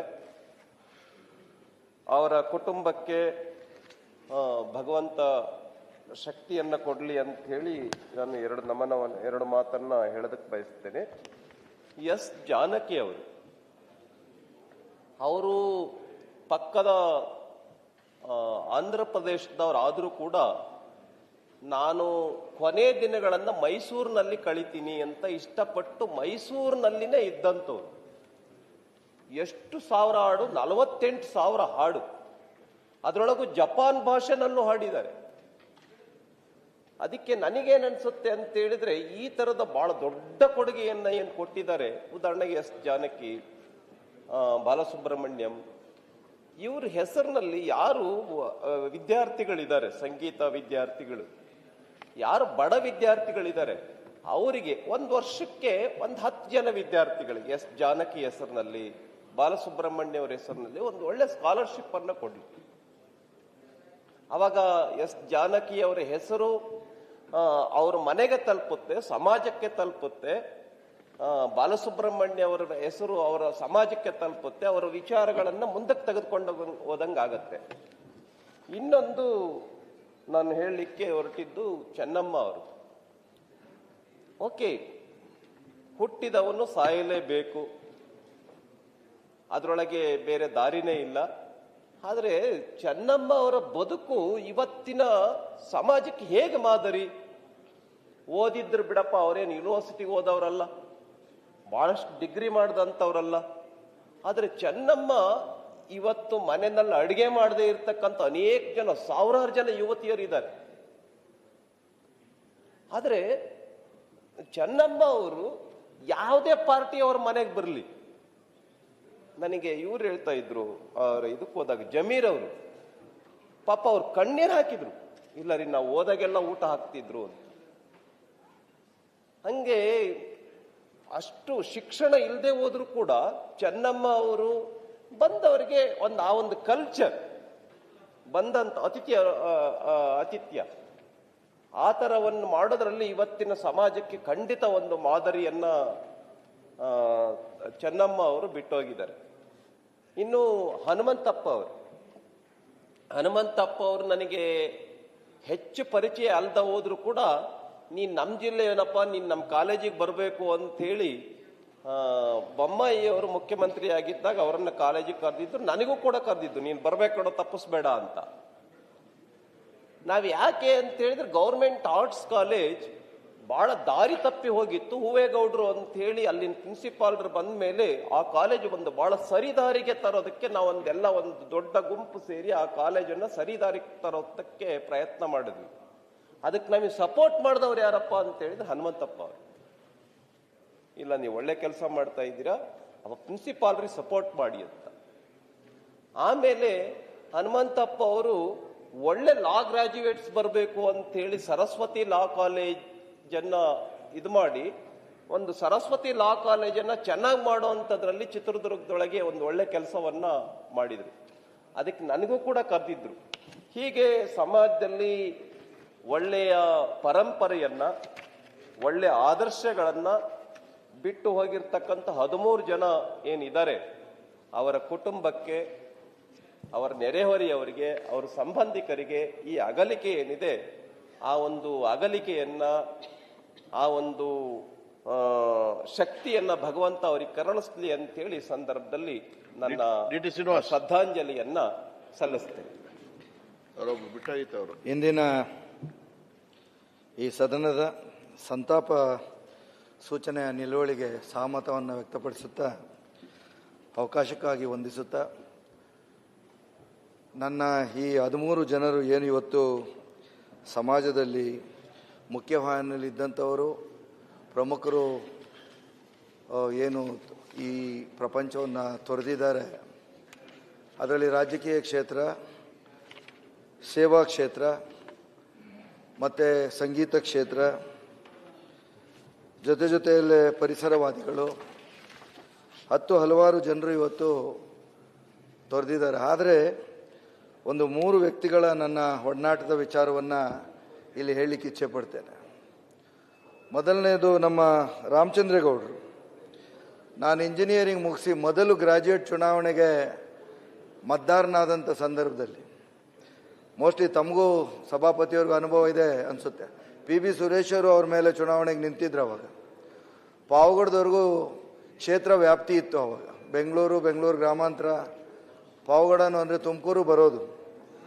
ಅಂಥ ಸಂದರ್ಭದಲ್ಲಿ ನಮ್ಮ ಮಾವನವ್ರ ಜೊತೆಯಲ್ಲಿ ಒಳ್ಳೆ ಒಡನಾಟವನ್ನು ಇಟ್ಕೊಂಡಿದ್ದೆ. ಯಾಕಂದ್ರೆ ನಮ್ಮದು ವಿದ್ಯಾಸಂಸ್ಥೆಗಳಿತ್ತು, ಭಾರತೀಯ ವಿದ್ಯಾನಿಕೇತನ. ಅಲ್ಲಿ ಬಂದಂಥ ಸಂದರ್ಭದಲ್ಲಿ ನಾವುಗಳು ಏನು PB ಸುರೇಶ್ ಅವ್ರಿಗೆ ಮಾಡಬೇಕು ಅಂತೇಳಿ ಮಾಡುವಂಥ ಸಂದರ್ಭದಲ್ಲಿ ನಮ್ಮ ಮಾವನವ್ರು ಹೇಳೋರು ನಮಗೆ, ರಾಜಕಾರಣಿಗಳಲ್ಲಿ ಮಾದರಿ ರಾಜಕಾರಣಿ ರಾಮಚಂದ್ರೇಗೌಡರು, ನಿಮ್ಗೆ ಯಾರಿಗೂ ಇನ್ನು ಹುಡುಗರು ನಿಮಗೆ ಗೊತ್ತಾಗೋದಿಲ್ಲ, ಅದರಲ್ಲಿ ಯಾವುದೇ ಸಿಂಬಲ್ ಇರಲಿಕ್ಕಿಲ್ಲ. ಆದರೆ ವಿದ್ಯಾಸಂಸ್ಥೆಗಳನ್ನು ಪೋಷಿಸೋದ್ರಲ್ಲಿ, ಅವರ ಸಮಸ್ಯೆಗಳಿಗೆ ಪರಿಹಾರವನ್ನು ಹುಡ್ಕೊಡೋದ್ರಲ್ಲಿ ರಾಮಚಂದ್ರೇಗೌಡರು ಮುಂಚೂಣಿಯಲ್ಲಿದ್ದರು. ಹಾಗಾಗಿ ವಿದ್ಯಾಸಂಸ್ಥೆಗಳನ್ನು ಹೊಂದಿದಂಥವರು ಯಾವುದೇ ಪಕ್ಷದವರು ಆದರೂ ಸಹ ಅವರನ್ನು ಒಪ್ಪಿ, ಅವರ ರಾಜಕಾರಣವನ್ನು ಮತ್ತು ಅವರ ಸಿಂಪ್ಲಿಸಿಟಿಯನ್ನು ಒಪ್ಪಿ ಅವರಿಗೆ ಅವಕಾಶವನ್ನು ಕಲ್ಪಿಸ್ಕೊಡ್ತಾ ಇದ್ರು. ಹಾಗಾಗಿ ಏನು ಈ ಶಿಕ್ಷಣ ಕ್ಷೇತ್ರದಿಂದ ಪ್ರತಿನಿಧಿಗಳಾಗಂಥ ನಮಗಳಿಗೆ ಮಾದರಿ ರಾಜಕಾರಣಿಯಾಗಿ ಇವತ್ತು ನಿಂತಿದ್ದಾರೆ ಅಂದರೆ ತಪ್ಪಾಗಲಾರದು. ಜೊತೆಯಲ್ಲಿ ಈ ಹಿಂದಿನ ಸಭೆಯಲ್ಲಿ, ಇದೇ ಸಭೆಯಲ್ಲಿ ನಮ್ಮ ಮಾಜಿ ಸಭಾಪತಿಯವರು ಇಲ್ಲೇ ಕೂತಿದ್ದಾರೆ. ಸುಧಾಕರ್ ಅವರು ಬೇರೆ ಜಾಗದಲ್ಲಿ ಕೂತಿದ್ದಂಥ ಸಂದರ್ಭದಲ್ಲಿ ಅವ್ರದೇ ಭಾಷೆಯಲ್ಲಿ ಅವ್ರು ಆಡಿದಂಥ ಮಾತು ಈಗಲೂ ಸಹ ನೆನಪಿಗೆ ಬರ್ತಾ ಇದೆ. ನೀ ಎಲ್ಲಂದ್ರೆ ಅಲ್ಲಿ ಕೂರಬೇಡ, ಮೊದಲೇ ನೀ ಕಾಣಲಿಕ್ಕಿಲ್ಲ, ನಿನ್ನ ಸ್ಥಾನದಲ್ಲಿ ನೀನು ಕೂಡ್ಲಿಕ್ಕಾಗಲ್ವಾ ಅಂತೇಳಿ ಚಟಾಕಿ ಹಾರಿಸಿದಂಥ ಸಂದರ್ಭದಲ್ಲಿ ಇಡೀ ಸದನ ನಕ್ಕಿದ್ದು ಉಂಟು. ಯಾಕಂದರೆ ಸುಧಾಕರ್ ಅವರು ಇಲ್ಲಿ ಕೂರ್ತಿದ್ರು, ಅವ್ರು ಕಾಣ್ತಿರ್ಲಿಲ್ಲ. ಅಂಥ ಸಂದರ್ಭದಲ್ಲಿ ಇಂದಿನ ಏನು ಸಭೆಯಲ್ಲಿ ಯಾಕೆ ಸರ್ ಕುಣ್ತೀರಾ ಅಂದಾಗ, ಶ್ರೀನಿವಾಸ್ ಅವರೇ, ನನ್ನ ಮಂಡಿ ಸೌದೋಗಿದೆ, ಆಪ್ರೇಷನ್ ಮಾಡಿಸ್ಬೇಕು, ಆದರೆ ಸ್ವಲ್ಪ ಜನ ಸ್ನೇಹಿತರು ನನಗೆ ಸಿಂಗಾಪುರಲ್ಲಿ ಮಾಡಿಸಿ ಅಂತಿದ್ದಾರೆ, ಸ್ವಲ್ಪ ಜನ ಸ್ನೇಹಿತರು ಇಲ್ಲೇ ಮಾಡಿಸಿ ಅಂತಿದ್ದಾರೆ, ನೀನೇನು ಹೇಳ್ತೀಯ ಅಂದರು. ಸರ್, ಸಿಂಗಾಪುರಲ್ಲೇ ಮಾಡಿಸಿ ಸರ್, ಏನೂ ಆಗೋದಿಲ್ಲ, ಒಳ್ಳೆ ಟೆಕ್ನಾಲಜಿ ಇರುತ್ತೆ ಅಂತೇಳಿ ಅವ್ರಿಗೆ ಹೇಳಿದ್ದೆ. ಆದರೆ ರಾಜಕೀಯವಾಗಿ ನಾವು ವಿರುದ್ಧವಾಗೇ ಇದ್ವಿ. ಆದರೆ ಪಕ್ಷಕ್ಕೆ ಬಂದ ಮೇಲೆ ನನ್ನ ಚುನಾವಣೆಯಲ್ಲಿ ಅವರು ಭಾಗವಹಿಸಿದಂಥ ರೀತಿ, ಜೊತೆಗೆ ಆ ಕ್ಷೇತ್ರದಲ್ಲಿ ಅವರ ಒಡನಾಟ ಖಂಡಿತ ಅದು ನಿಂತೋಗುವಂಥದ್ದು, ಅಂದರೆ ಇತಿಹಾಸದಲ್ಲಿ ನಿಂತೋಗುವಂಥದ್ದು. ಮೂರನೇ ವ್ಯಕ್ತಿ ಅಂತ ಹೇಳಿದ್ರೆ ನಮಗೆ ವೆಂಕಟರಮಣಪ್ಪನವರು. ವೆಂಕಟರಮಣಪ್ಪನವ್ರು ನನಗಿಂತ ಹೆಚ್ಚಿನ ಒಡನಾಟ ನಮ್ಮ ಮಾವನವ್ರ ಜೊತೆಯಲ್ಲಿ. ಅವ್ರನ್ನ ತಿರುಪತಿ ವೆಂಕಟರಮಣ ಸ್ವಾಮಿ ಅಂತೇಳಿ ಕರೆಯೋರು. ಅವ್ರು ತೆಲುಗಲ್ಲೇ ಮಾತಾಡೋರು. ತಿರುಪತಿ ವೆಂಕಟರಮಣ ಸ್ವಾಮಿ ಅಂತ ಕರೆಯೋರು. ಜೊತೆಯಲ್ಲೇ ಊಟಕ್ಕೆ ಸೇರೋ ಸಂದರ್ಭದಲ್ಲಿ ಬರೀ ನಾವು ಸೇವೆ ಮಾಡೋದಕ್ಕೆ ನಿಂತ್ಕೊಳ್ತಾ ಇದ್ವಿ. ಅವ್ರು ಎಷ್ಟರ ಮಟ್ಟಿಗೆ ನಮ್ಮ ಮಾವನವ್ರಿಗಿಂತ ಸರಿಸುಮಾರು 20-24 ವರ್ಷ ದೊಡ್ಡವರಾದರೂ ಸಹ ಅವ್ರು ಹೇಗಿತ್ತು ಅಂತೇಳಿ, ಉಂಡಪ್ಪ ಶ್ರೀನಿವಾಸ ನೀಕು ಅರ್ಥಮೇ ಇಲ್ಲದು ಒಳಗೆ ಕೂಕೊನ್ನಿ ಅಂತೇಳಿ ಹೇಳೋರು. ಹಾಗಾಗಿ ಈ 3 ಜನ ರಾಜಕೀಯ ವ್ಯಕ್ತಿಗಳು ಜೊತೆಯಲ್ಲಿ ಗಾನಕ್ಕೆ ಹೋಗಿಲ್ಲ ಅಂತೇಳಿ ಹೆಸರು ಪಡೆದಂಥವರು, ಮತ್ತು ಏನು ಈ ರಾಜಕೀಯವಾಗಿ ಚಿಂತನೆಯನ್ನು ಮಾಡಿ ಒಂದು ರಾಜಕೀಯದಲ್ಲಿ ರಾಜಕೀಯ ದಾರ್ಶನಿಕರಾಗಿ ಈಗಿನ ಪೀಳಿಗೆಯ ರಾಜಕಾರಣಿಗಳಿಗೆ ಮಾದರಿ ಆಗಬೇಕು, ರಾಜಕೀಯದ ಹಾದಿ ತಪ್ತಾ ಇದೆ, ಅವರಿಗೆ ಒಂದು ದಾರಿದೀಪವಾಗಿ ಕೆಲಸ ಮಾಡಬೇಕು ಅಂತ ಕೊನೆಯಲ್ಲಿ ಹನುಮಂತಪ್ಪನವ್ರು ಏನು ಸಂಸದರು ಚಿಂತನೆ ಮಾಡ್ತಿದ್ರು. ಆ ನಿಟ್ಟಿನಲ್ಲಿ ಇವತ್ತು ಈ ಸಂತಾಪ ಸೂಚನೆಯಲ್ಲಿ 13 ಜನರು ನಾವು ಕಳ್ಕೊಂಡಿದ್ರು ಸಹ ಚೆನ್ನಮ್ಮನವ್ರ ವಿಚಾರವಾಗಿ ಎಲ್ಲ ರಾಜಕೀಯ ಕುಟುಂಬದಲ್ಲಿ ಇರ್ತಕ್ಕಂಥ ಹೆಣ್ಣು ಮಕ್ಕಳಿಗೆ ಅವರು ಮಾದರಿಯಾಗಿರ್ತಾರೆ. ಯಾಕೆ ಅಂತ ಹೇಳಿದ್ರೆ, ರಾಜಕಾರಣದಲ್ಲಿ ಒಬ್ಬ ರಾಜಕೀಯ ವ್ಯಕ್ತಿ ಅಥವಾ ಒಬ್ಬ ರಾಜಕಾರಣಿ ನೆಮ್ಮದಿಯಾಗಿರ್ಬೇಕಂದ್ರೆ ಆ ಕುಟುಂಬದ ಸದಸ್ಯಣಿಯಾಗಿ ಅವರ ಸಹಕಾರ ಮತ್ತು ಅವ್ರು ಕೊಡುವಂಥ ಪ್ರೀತಿ ವಿಶ್ವಾಸ ರಾಜಕಾರಣದಲ್ಲಿ ಮೈಲುಗಲ್ಲಾಗಿ ದೂರಕ್ಕೆ ಕೊಂಡೊಯ್ಯುತ್ತೆ. ಆ ನಿಟ್ಟಿನಲ್ಲಿ ಚೆನ್ನಮ್ಮನವರು ಮುಖ್ಯ ಪಾತ್ರವನ್ನು ವಹಿಸಿ ಕರ್ನಾಟಕದಿಂದ ಹಿಡ್ಕೊಂಡು ದೆಹಲಿಯ ರಾಜಕಾರಣದವರೆಗೂ ದೇವೇಗೌಡರನ್ನ ಕೊಂಡೊಯ್ದು ಈ ರಾಷ್ಟ್ರದ ಕರ್ನಾಟಕದ ಪ್ರಥಮ ಪ್ರಧಾನಿಯಾಗಿ ಮಾಡಲಿಕ್ಕೆ ಅವರ ಖಂಡಿತ ಕಾರಣೀಭೂತರಾಗಿದ್ದಾರೆ. ಆ ನಿಟ್ಟಿನಲ್ಲಿ ಇವತ್ತಿನ ಈ ಸಂತಾಪ ಸೂಚನೆ ಸಮಾಜಕ್ಕೆ ಕೊಡುಗೆ ಏನಂತ ಹೇಳಿದ್ರೆ, ಬರುವಂಥ ಸಂದರ್ಭದಲ್ಲಿ ನಾವೇನು ತರಲಿಕ್ಕಿಲ್ಲ, ಹೋಗುವಂಥ ಸಂದರ್ಭದಲ್ಲಿ ಏನು ತಗೊಂಡು ಹೋಗೋದಿಲ್ಲ. ಬರಿಗೈಯಲ್ಲಿ ಬಂದು ಬರಿಗೈಯಲ್ಲಿ ಹೋಗುವಂಥ ನಾವು ಒಮ್ಮೆ ಹುಟ್ಟಿದ ಮೇಲೆ, ಈ ಮನುಷ್ಯ ಜೀವನದಲ್ಲಿ ಹುಟ್ಟಿದ ಮೇಲೆ ನಾವು ಏನು ಕುರುಹುಗಳನ್ನು ಈ ಸಮಾಜಕ್ಕೆ ಬಿಟ್ಟೋಗಿದ್ದೀವಿ ಅನ್ನೋದು ಶಾಶ್ವತವಾಗುತ್ತೆ. ಆ ನಿಟ್ಟಿನಲ್ಲಿ ಇತಿಹಾಸ ಪುಟಗಳಲ್ಲಿ ನಿಲ್ಲುವಂಥ ರೀತಿನಲ್ಲಿ ಈ ಸಮಾಜದಲ್ಲಿ ನಮ್ಮ ಬದುಕಾಗಿರಬೇಕು. ಆ ಬದುಕು ಒಳ್ಳೆತನವನ್ನು ಮತ್ತು ಈಗಿನ ಪೀಳಿಗೆಗೆ ಮಾರ್ಗದರ್ಶಕರಾಗಿ ಒಂದಷ್ಟು ಇತಿಹಾಸವನ್ನು ಸೃಷ್ಟಿ ಮಾಡೋ ನಿಟ್ಟಿನಲ್ಲಿ ನಾವು ಬಿಟ್ಟೋದ್ರೆ ಅದು ಶಾಶ್ವತ ಅನ್ನೋ ಒಂದು ಸಂದೇಶವನ್ನು ರವಾನೆ ಮಾಡ್ತಾ, ಈ ಸಂತಾಪ ಸೂಚನೆಯಲ್ಲಿ 13 ವ್ಯಕ್ತಿಗಳ ಕುಟುಂಬಗಳು ಏನು ಅವರನ್ನು ಅಗಲಿಕೆಯಿಂದ ಅವರ ದುಃಖವನ್ನು ಭರಿಸುವಂಥ ಶಕ್ತಿ ಬರಲಿ. ಜೊತೆಯಲ್ಲೇ ಅವರು ಬಿಟ್ಟೋಗಿರುವಂಥ ಸಂದೇಶಗಳು ಅಥವಾ ಇತಿಹಾಸ ಪುಟಗಳಲ್ಲಿ ಸೇರಲಿಕ್ಕೆ ಕಾರಣೀಭೂತರಾಗಿರೋಂಥ ಅವರ ವಿಚಾರಧಾರೆಗಳು ಈ ಸಮಾಜಕ್ಕೆ ದಾರಿದೀಪವಾಗಲಿ ಅಂತೇಳಿ ಹೇಳ್ತಾ, ಮತ್ತೊಮ್ಮೆ ಅವರ ಕುಟುಂಬ ಸದಸ್ಯರಿಗೆ ಭರಿಸುವ ಶಕ್ತಿ ಸಿಗಲಿ ಅಂತೇಳಿ ನನಗೆ ಕೊಟ್ಟಂತೆ ಕೊನೆಯ ಅವಕಾಶಕ್ಕೆ ಧನ್ಯವಾದಗಳನ್ನು ಹೇಳ್ತಾ ನಾನು ಮಾತು ಮುಗಿಸ್ತೇನೆ. Thank you. ಈಗ ಮೃತರುಗಳ ಆತ್ಮಕ್ಕೆ ಸದ್ಗತಿಯನ್ನು ಕೋರುತ್ತಾ ಅವರ ಅಗಲಿಕೆಯ ನೋವನ್ನು ಸಹಿಸುವ ಶಕ್ತಿಯನ್ನು ಅವರ ಕುಟುಂಬ ವರ್ಗಕ್ಕೆ ಪರಮಾತ್ಮನು ಕರುಣಿಸಲೆಂದು ಪ್ರಾರ್ಥಿಸುತ್ತೇನೆ. ಮೃತರುಗಳ ಗೌರವಾರ್ಥ ಮಾನ್ಯ ಸದಸ್ಯರು ಎದ್ದು ನಿಂತು 1 ನಿಮಿಷ ಮೌನವನ್ನು ಆಚರಿಸಬೇಕೆಂದು ಕೇಳಿಕೊಳ್ಳುತ್ತೇನೆ.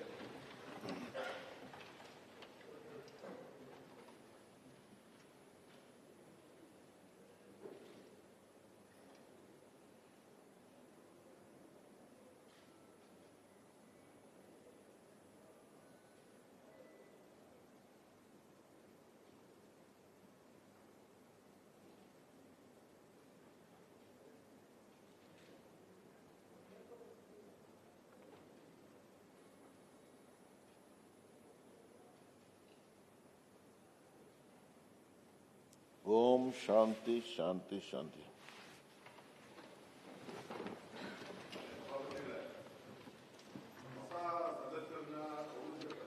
ಈಗ ನೋಡಿ, ಅದು ನಾಳೆ ಆಗತ್ರಿ.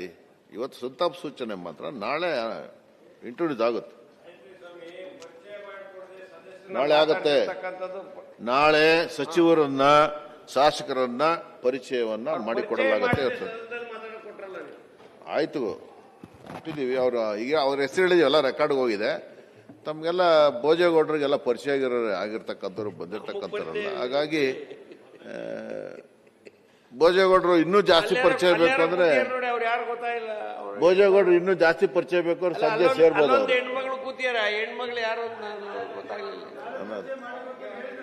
ನಾಳೆ ಪರಿಚಯ ಮಾಡಿಕೊಡ್ತಾರೆ ಸಭಾನಾಯಕರು. ಈಗ ಸದನವನ್ನ ನಾಳೆ ಬೆಳಗ್ಗೆ 11 ಗಂಟೆವರೆಗೆ ಮುಂದೂಡಲಾಗಿದೆ.